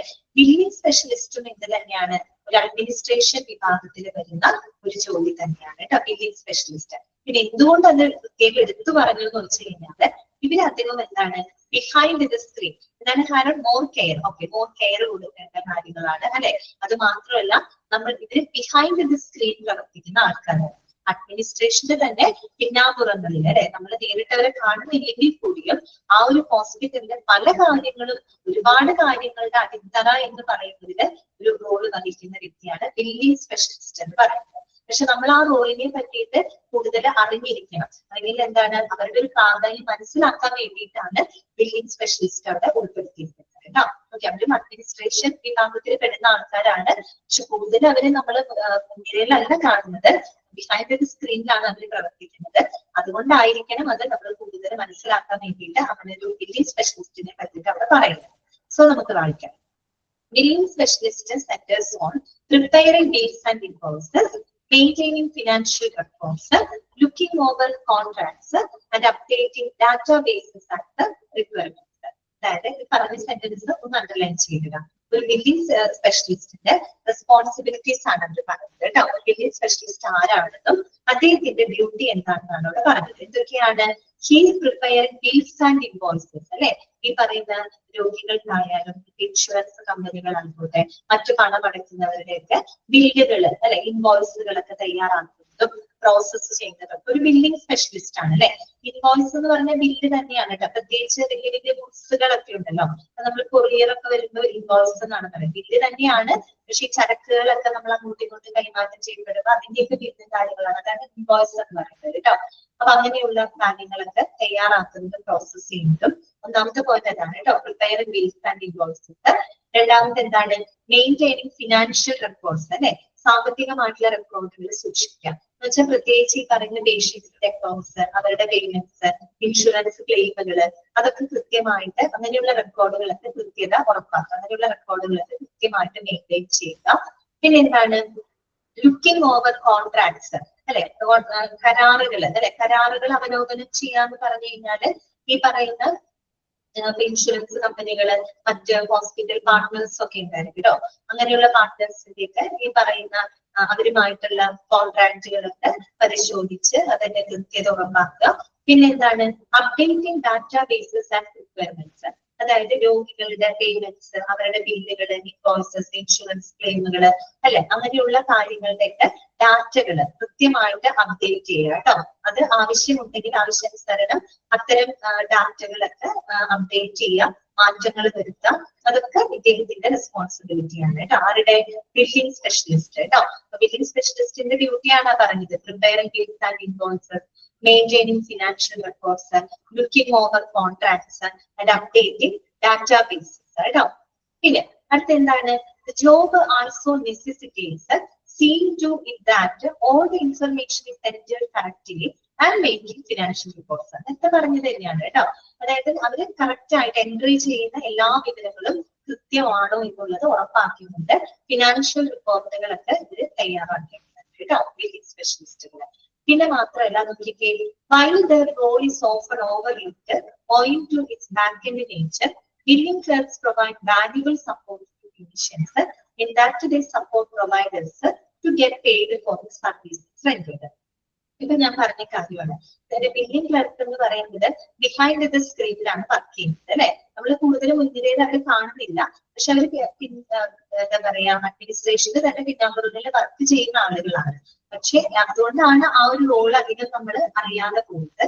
പക്ഷെ അത് എന്താണ് പറയുന്നത്? Billing clerk provide valuable support to clinicians. ഈ പറയുന്ന ഫിസിഷ്യന്മാരൊക്കെ ഉണ്ടല്ലോ, ഡോക്ടർമാരൊക്കെ ഉണ്ടല്ലോ, അവർക്ക് ഏറ്റവും വാല്യുബിൾ ആയിട്ടുള്ള സപ്പോർട്ട് കൊടുക്കുന്നതും ബില്ലിംഗ് സ്പെഷ്യലിസ്റ്റുകളാണ് കേട്ടോ. കാര്യം എന്താന്ന് വെച്ചാൽ that they support providers to get paid for services rendered. ഈ പറയുന്ന ഹെൽത്ത് പ്രൊവൈഡേഴ്സ് അവര് കൊടുക്കുന്ന സേവനങ്ങൾക്ക് പേയ്മെന്റും കാര്യങ്ങളൊക്കെ കൈകാര്യം ചെയ്യുന്നത് ആര് തന്നെയാണ്? ബില്ലിംഗ് സ്പെഷ്യലിസ്റ്റ് ആണ്. നമ്മൾ നേരത്തെ പറഞ്ഞല്ലോ, രോഗി സംബന്ധമായിട്ടുള്ള രോഗികളുടെ ബില്ലുകള്, അതുപോലെ ഇൻഷുറൻസ് ക്ലെയിമുകള്, അതിന്റെ ബില്ലുകൾ, ഇൻവോയ്സുകളൊക്കെ തയ്യാറാക്കുന്നത് പോലെ തന്നെ അവിടുത്തെ ഫിസിഷ്യന്മാര്, അവിടുത്തെ ഡോക്ടേഴ്സിനെ നല്ലൊരു രീതിയിൽ ഇവര് സപ്പോർട്ട് ചെയ്യുന്നുണ്ട്. കാരണം അവര് കൊടുക്കുന്ന സേവനങ്ങൾക്കുള്ള പേയ്മെന്റുകളെല്ലാം തന്നെ എന്താണ് കൈകാര്യം ചെയ്യുന്നതും ബില്ലിംഗ് സ്പെഷ്യലിസ്റ്റുകൾ തന്നെയാണ് കേട്ടോ. ഓക്കെ, അതാണ് അവിടെ പറയുന്നത്. They are expected to understand the claim submission, and reimbursement protocols for both government and private insurance. അവിടെ ഫുൾ സ്റ്റോപ്പ് ഇടാം. അതായത് ഈ പറയുന്ന പ്രൈവറ്റ് ഗവൺമെന്റ് സെക്ടറിലുള്ള ഈ പറയുന്ന ഇൻഷുറൻസുകളൊക്കെ ക്ലെയിം ചെയ്യാനും ഹെൽത്ത് ഇൻഷുറൻസ് ഒക്കെ ഉണ്ടാവുമല്ലോ, അതിന്റെ ക്ലെയിമുകൾ സബ്മിറ്റ് ചെയ്യാനും അതിന്റെ റീഇംബേഴ്സ്മെന്റ് പ്രോട്ടോകോൾസ് ഒക്കെ കൈകാര്യം ചെയ്യുന്നത് ബില്ലിംഗ് സ്പെഷ്യലിസ്റ്റ് ആണ്. റീഇംബേഴ്സ്മെന്റ് മിക്കവർക്കും എന്തുണ്ട്, ഹെൽത്ത് ഇൻഷുറൻസ് ഉണ്ട് കേട്ടോ. മിക്കവർക്കും ഹെൽത്ത് ഇൻഷുറൻസ് ഉണ്ട് അല്ലെ. പ്രൈവറ്റിന്റെ ചിലത് PSI ഇൻഷുറൻസ് ഒക്കെ ലഭിക്കുന്ന ആൾക്കാരൊക്കെ ഉണ്ട്. അപ്പൊ അങ്ങനെയുള്ള ഇൻഷുറൻസ് ക്ലെയിമുകളൊക്കെ സബ്മിറ്റ് ചെയ്യാം. അതുപോലെ റീഇംബേഴ്സ്മെന്റ് പ്രോട്ടോകോൾ, ചിലപ്പോൾ നമ്മൾ ഈ ചില ഇൻഷുറൻസിന്റെ പ്രത്യേകതയാണ് നമുക്ക് അപ്പൊ തന്നെ പൈസ കിട്ടില്ല, നമ്മൾ ആ സമയത്ത് കയ്യിൽ നിന്ന് പൈസ എടുക്കണം. പക്ഷെ നമ്മൾ ചെലവാക്കിയ ബില്ലും കാര്യങ്ങളൊക്കെ പിന്നീട് സബ്മിറ്റ് ചെയ്തിട്ട് നമുക്ക് ആ പൈസ, ചെലവാക്കിയ പൈസ നമുക്ക് തിരിച്ചു കിട്ടും. റീഇംബേഴ്സ് ചെയ്യാന്നാണ് പറയാം. ESIയിലൊക്കെ കൂടുതൽ അങ്ങനെ വരാറുണ്ട്, ഈ റീഇംബേഴ്സ്മെന്റ് ഒക്കെ വരാറുണ്ട്. അതായത് നമ്മൾ ആ സമയത്ത് നമ്മൾ ചെലവ് ഹാൻഡിൽ ചെയ്യണം, പക്ഷെ അത് കഴിഞ്ഞിട്ട് ആ ബില്ലുകളും കാര്യങ്ങളൊക്കെ കറക്റ്റ് ആയിട്ട് സൂക്ഷിച്ച് വെച്ച് നമുക്ക് റീഇംബേഴ്സ്മെന്റിന് കൊടുക്കും. അപ്പൊ നമുക്ക് ചെലവാക്കിയ പൈസ കിട്ടും. ഓക്കെ, ആ രീതിയിലുള്ള റീഇംബേഴ്സ്മെന്റ് പ്രോട്ടോകോൾസ് ഒക്കെ കൈകാര്യം ചെയ്യുന്നുണ്ട് എന്നാണ് പറയുന്നത്. പിന്നെ മാത്രമല്ല clerks, billing clerk also offer important insight into hospital of clinics complaints efforts and responsibilities കേട്ടോ. അതോടൊപ്പം തന്നെ ഈ പറയുന്ന ഹോസ്പിറ്റല് അല്ലെങ്കിൽ ക്ലിനിക്കിന് എല്ലാവിധ അവരുടെ ശ്രമങ്ങൾ, അവരുടെ റെസ്പോൺസിബിലിറ്റി ഒക്കെ എല്ലാം തന്നെ കൃത്യമായിട്ടുള്ള റൂൾസും റെഗുലേഷൻസും ഒക്കെ പാലിച്ചുകൊണ്ട് മുന്നോട്ട് പോകുന്നുണ്ടോ എന്നുള്ളതൊക്കെ ശ്രദ്ധിക്കുന്നതും കൈകാര്യം ചെയ്യുന്നതൊക്കെ ബില്ലിംഗ് ക്ലർക്ക് കേട്ടോ. നിങ്ങൾ അവിടെ പഠിച്ചു വെക്കേണ്ട പോയിന്റ് ബില്ലിംഗ് സ്പെഷ്യലിസ്റ്റിന്റെ ഉത്തരവാദിത്തങ്ങൾ എന്തൊക്കെയാണ്. ഇപ്പൊ ആദ്യത്തെ ആ പോയിന്റുകളൊക്കെ ഓർത്തു വെക്കാം കേട്ടോ. Preparing bills and invoices, maintaining financial records, looking over the contract, updating databases, അതൊക്കെ എന്താണ് ഇദ്ദേഹത്തിന്റെ റെസ്പോൺസിബിലിറ്റി. പിന്നീടുള്ള കാര്യങ്ങൾ നമ്മൾ മനസ്സിലാക്കി വെക്കാം. അവര് ബിഹൈൻഡ് ദ സ്ക്രീൻ വർക്ക് ചെയ്യുന്ന ആളുകളാണ്. പക്ഷെ അവര് ഏറ്റവും കൂടുതൽ ഫിസിഷ്യന്മാരെയും ഈ പറയുന്ന പേഷ്യൻസിനെയൊക്കെ സപ്പോർട്ട് ചെയ്യുന്നുണ്ട് കേട്ടോ. ആ ഒരു ഐഡിയ നിങ്ങളുടെ മനസ്സിലുണ്ടായിരുന്നു. ഇതോട് കൂടിയിട്ട് നമ്മുടെ ഹോസ്പിറ്റൽ അഡ്മിനിസ്ട്രേഷൻ എന്ന് പറയുന്ന ചാപ്റ്ററിന്റെ അവസാനിക്കുകയാണ് കേട്ടോ. ഈ ചാപ്റ്ററിൽ നമ്മൾ ഓവറോൾ പഠിച്ച കാര്യങ്ങളൊക്കെ വളരെ ചുരുക്കം കാര്യങ്ങൾ മാത്രമേ നമ്മൾ ഈ ചാപ്റ്ററിനകത്ത് പഠിച്ചിട്ടുള്ളൂ. ആദ്യം തന്നെ അഡ്മിനിസ്ട്രേഷൻ എന്ന വാക്ക് എവിടെ നിന്നാണ് ഒറിജിനേറ്റ് ചെയ്ത് വന്നത്, അത് ഇമ്പോർട്ടന്റ് ആണ്, അത് പഠിച്ചു വെക്കണം. പിന്നെ നമ്മൾ അഡ്മിനിസ്ട്രേഷനെ സംബന്ധിച്ച് 2 ഡെഫിനിഷൻസ് പഠിച്ചു, അത് ഇമ്പോർട്ടന്റ് ആണ്. പിന്നെ ഒരു ഹോസ്പിറ്റൽ അഡ്മിനിസ്ട്രേഷൻ എന്താണ്, is the governance of the hospital as A business. പിന്നെ എപ്പോഴും അറിഞ്ഞിരിക്കേണ്ട ഒരു പോയിന്റ് ആണ്, അഡ്മിനിസ്ട്രേറ്ററുടെ ഡ്യൂട്ടി എന്ന് പറയുന്നത് ആ ഒരു ഹോസ്പിറ്റലിന്റെ സൈസിനും കോംപ്ലക്സിറ്റി അനുസരിച്ച് വ്യത്യാസം ഉണ്ടായിരിക്കും. എന്ത് വ്യത്യാസം പറയുന്നത്, വലിയ വലിയ ഹോസ്പിറ്റലിലാകുമ്പോൾ അവിടെ ധാരാളം ഓരോ ഡിപ്പാർട്ട്മെന്റിനും വൈസായിട്ട് തന്നെ അഡ്മിനിസ്ട്രേറ്റർമാരുണ്ടായിരിക്കും. അതേസമയം ചെറിയ ഹോസ്പിറ്റൽ ആകുമ്പോൾ ഓവറോൾ കാര്യങ്ങൾക്കായിട്ട് ചിലപ്പോൾ ഒരൊറ്റ അഡ്മിനിസ്ട്രേറ്റർ മാത്രമേ ആവശ്യമായിട്ട് വരുള്ളൂ. പിന്നെ നമ്മൾ പറഞ്ഞത് അഡ്മിനിസ്ട്രേഷന്റെ ഇലമെന്റ്സ്, അത് വളരെ ഇമ്പോർട്ടന്റ് ആണ്. കോസ്റ്റ് കോൺട്രോൾ, അതിന് പല രീതിയിൽ ചോദിക്കാം കേട്ടോ. P stands for O stands for അങ്ങനെ ചോദിക്കാം. അല്ലെങ്കിൽ എന്താണ് പ്ലാനിങ്, എന്താണ് organising, heart of the management process എന്താണ് എന്നൊക്കെ പറഞ്ഞൊക്കെ ചോദിക്കും. അതൊരിക്കലും സ്കിപ്പ് ചെയ്തത്, അത് വളരെ ഇമ്പോർട്ടന്റ് ആണ് കേട്ടോ. പിന്നെ അഡ്മിനിസ്ട്രേറ്റീവ് റോളുകൾ, ഏതൊക്കെ റോളുകൾ, ഓരോ റോളുകൾക്കും എന്തൊക്കെയാണ് വരുന്നത്, interpersonal role, information role, decision role, പിന്നെ എന്തൊക്കെ സ്കില്ലുകളാണ്, അത് പഠിച്ചു. പിന്നെ ഹോസ്പിറ്റൽ അഡ്മിനിസ്ട്രേറ്ററുടെ ഡ്യൂട്ടീസ് ആൻഡ് റെസ്പോൺസിബിലിറ്റീസ്, അവര് സൂപ്പർവൈസ് ചെയ്യേണ്ട കാര്യങ്ങള്, ഹോസ്പിറ്റലിന് പുറമെ ഏതൊക്കെ ഫെസിലിറ്റികളിൽ അവർക്ക് ജോലി ലഭിക്കാം എന്നുള്ളത് നമ്മൾ കണ്ടു. പിന്നെ ഒരു അഡ്മിനിസ്ട്രേറ്ററിന്റെ ഏതെല്ലാം പൊസിഷനുകൾ വഹിക്കാം അല്ലെ, അത് ഞാൻ പറഞ്ഞു. അവരുടെ സ്കില്ല്, അവരുടെ എക്സ്പീരിയൻസിനനുസരിച്ചിട്ടൊക്കെ ആ ഒരു പൊസിഷൻസ് അവർക്ക് എത്തിപ്പെടാം അല്ലെ. അപ്പൊ അതിനുള്ള കുറച്ച് പൊസിഷൻസ് ഒക്കെ അവിടെ പറഞ്ഞു പോയിട്ടുണ്ട്. അതിൽ സിഇഒയുടെ ഫുൾ ഫോം എന്താണ്, സിഒയുടെ ഫുൾ ഫോം എന്താണ്, CFO എന്താണ്, അതൊക്കെ നോക്കിയിരിക്കാം. അഡ്മിനിസ്ട്രേറ്ററുടെ ഫംഗ്ഷൻസുകള്, പിന്നെ ഒരു നല്ല അഡ്മിനിസ്ട്രേറ്ററുടെ, ഒരു എഫിഷ്യന്റ് ആയിട്ടുള്ള ഒരു അഡ്മിനിസ്ട്രേറ്ററുടെ സവിശേഷതകൾ എന്തൊക്കെയാണ്, ആരാണ് ബില്ലിംഗ് സ്പെഷ്യലിസ്റ്റ്, അദ്ദേഹത്തിന്റെ ഡ്യൂട്ടീസ് ആൻഡ് റെസ്പോൺസിബിലിറ്റീസ് എന്തൊക്കെയാണ്. ഇത്ര മാത്രമാണ് ആ ഒരു ചാപ്റ്ററിനകത്ത് പഠിക്കാൻ പറ്റുന്നത് കേട്ടോ. ഓക്കെ, ക്ലിയർ ആയിട്ട് വിചാരിക്കുന്നു. അടുത്ത ക്ലാസ്സില് മെഡിക്കൽ ഇൻഷുറൻസ് സ്റ്റാർട്ട് ചെയ്യാം കേട്ടോ. 4th മൊഡ്യൂൾ, 3rd മൊഡ്യൂളിൽ 3 ചാപ്റ്റേഴ്സ് ആണ് വരുന്നത്. ഈ 4th മൊഡ്യൂളില് ആണ് ഞാൻ എടുക്കുക കേട്ടോ. 4th മൊഡ്യൂളിലെ ഫസ്റ്റ് ചാപ്റ്റർ ആണ് മെഡിക്കൽ ഇൻഷുറൻസ് കേട്ടോ. അത് ഇത്തിരി വലിയ ചാപ്റ്റർ ആണ് മെഡിക്കൽ ഇൻഷുറൻസ്. അത് തുടങ്ങാം കേട്ടോ നെക്സ്റ്റ് ക്ലാസ്. ഞാൻ അൺമ്യൂട്ട് ചെയ്യാണ്. ഇന്നത്തെ ക്ലാസ്സിൽ എന്തെങ്കിലും ഡൗട്ട് ഉണ്ടെങ്കിൽ നമുക്ക് ചോദിക്കാം കേട്ടോ. അൺമ്യൂട്ട് ചെയ്തിട്ടുണ്ട്. പിന്നെ പ്രത്യേകം ഞാൻ പറയാണ്, 3rd ഉം 4th മൊഡ്യൂളൊക്കെ കടക്കുമ്പോൾ നിങ്ങൾ ഒരു കാരണവശാലും മോക്ക് ടെസ്റ്റുകൾ സ്കിപ്പ് ചെയ്യുന്നത് കേട്ടോ. കഴിയാവുന്ന, അതായത് ഇന്ന് തന്നെ ചെയ്യാൻ പറ്റിയില്ലെങ്കിലും പിന്നീട് എപ്പോഴാണെങ്കിലും സമയം കിട്ടുന്നതിനനുസരിച്ച് മോക്ക് ടെസ്റ്റുകൾ നല്ലപോലെ പ്രാക്ടീസ് ചെയ്യണം കേട്ടോ. കാര്യം അത് പ്രാക്ടീസ് ചെയ്യുന്നതാണ് തേർഡും ഫോർത്തും മൊഡ്യൂൾ ചാപ്റ്റേഴ്സുകളെ ഹാൻഡിൽ ചെയ്യാനായിട്ട് നമ്മൾ ഏറ്റവും ഹെൽപ്പ് ചെയ്യുന്നത് മോക്ക് ടെസ്റ്റുകളാണ് കേട്ടോ. അല്ലാതെ നമുക്ക് കാരണം ബുദ്ധിമുട്ടുണ്ട്, ഫസ്റ്റും സെക്കൻഡും മൊഡ്യൂൾ പോലെയല്ല, കുറച്ചൊരു ബുദ്ധിമുട്ട് ഫീൽ ചെയ്യാം. അപ്പൊ അത് കുറച്ചൊക്കെ സോൾവ് ചെയ്യണമെങ്കിൽ മോക്ക് ടെസ്റ്റുകൾ പ്രാക്ടീസ് ചെയ്യാം കേട്ടോ. ഓക്കെ, വേറെ ഡൗട്ട്സ് ഒന്നും ഇല്ലെങ്കിൽ നമുക്ക് ഇന്നത്തെ ക്ലാസ് വൈൻഡ് ചെയ്യാം കേട്ടോ. ഓക്കെ, എന്താണ് എക്സാം അല്ലെ? എക്സാം നമ്മുടെ തേർഡും ഫോർത്തും കഴിയില്ലേ, ചാപ്റ്റേഴ്സ് കഴിയുമല്ലോ. അത് കഴിയുമ്പോൾ തേർഡിന്റെ ഫോർത്തിന്റെ മൊഡ്യൂൾ എക്സാം കിട്ടും കേട്ടോ. ഓക്കെ, എനിക്ക് കുഴപ്പമില്ല ക്രിസ്റ്റീന, ഓക്കെ ആയിട്ടുണ്ട്. ഓക്കെ ആയിട്ടുണ്ട്, വേറെ കുഴപ്പമൊന്നുമില്ല. പെട്ടെന്ന് മരുന്നൊക്കെ കഴിച്ചോ? എനിക്ക് സാരമായിട്ടുള്ള പരിക്കുകളൊന്നും പറ്റില്ല, ചെറിയൊരു പരിക്ക് മാത്രമേ പറ്റുള്ളൂ, അത്രയല്ലേ പറ്റുള്ളൂ, കൂടുതലൊന്നും പറ്റില്ല. വേറെ വണ്ടികളൊന്നും ആ സമയത്ത് വന്നില്ല, അതുകൊണ്ട് വേറെ ബുദ്ധിമുട്ടൊന്നും ഉണ്ടായില്ല. ഓക്കെ, താങ്ക് യു കേട്ടോ അന്വേഷിച്ചതിന്. അപ്പൊ ശരി കേട്ടോ, നമുക്ക് ഇന്നത്തെ class. Thank you, ma'am. Thank you, ma'am. Thank you, Miss.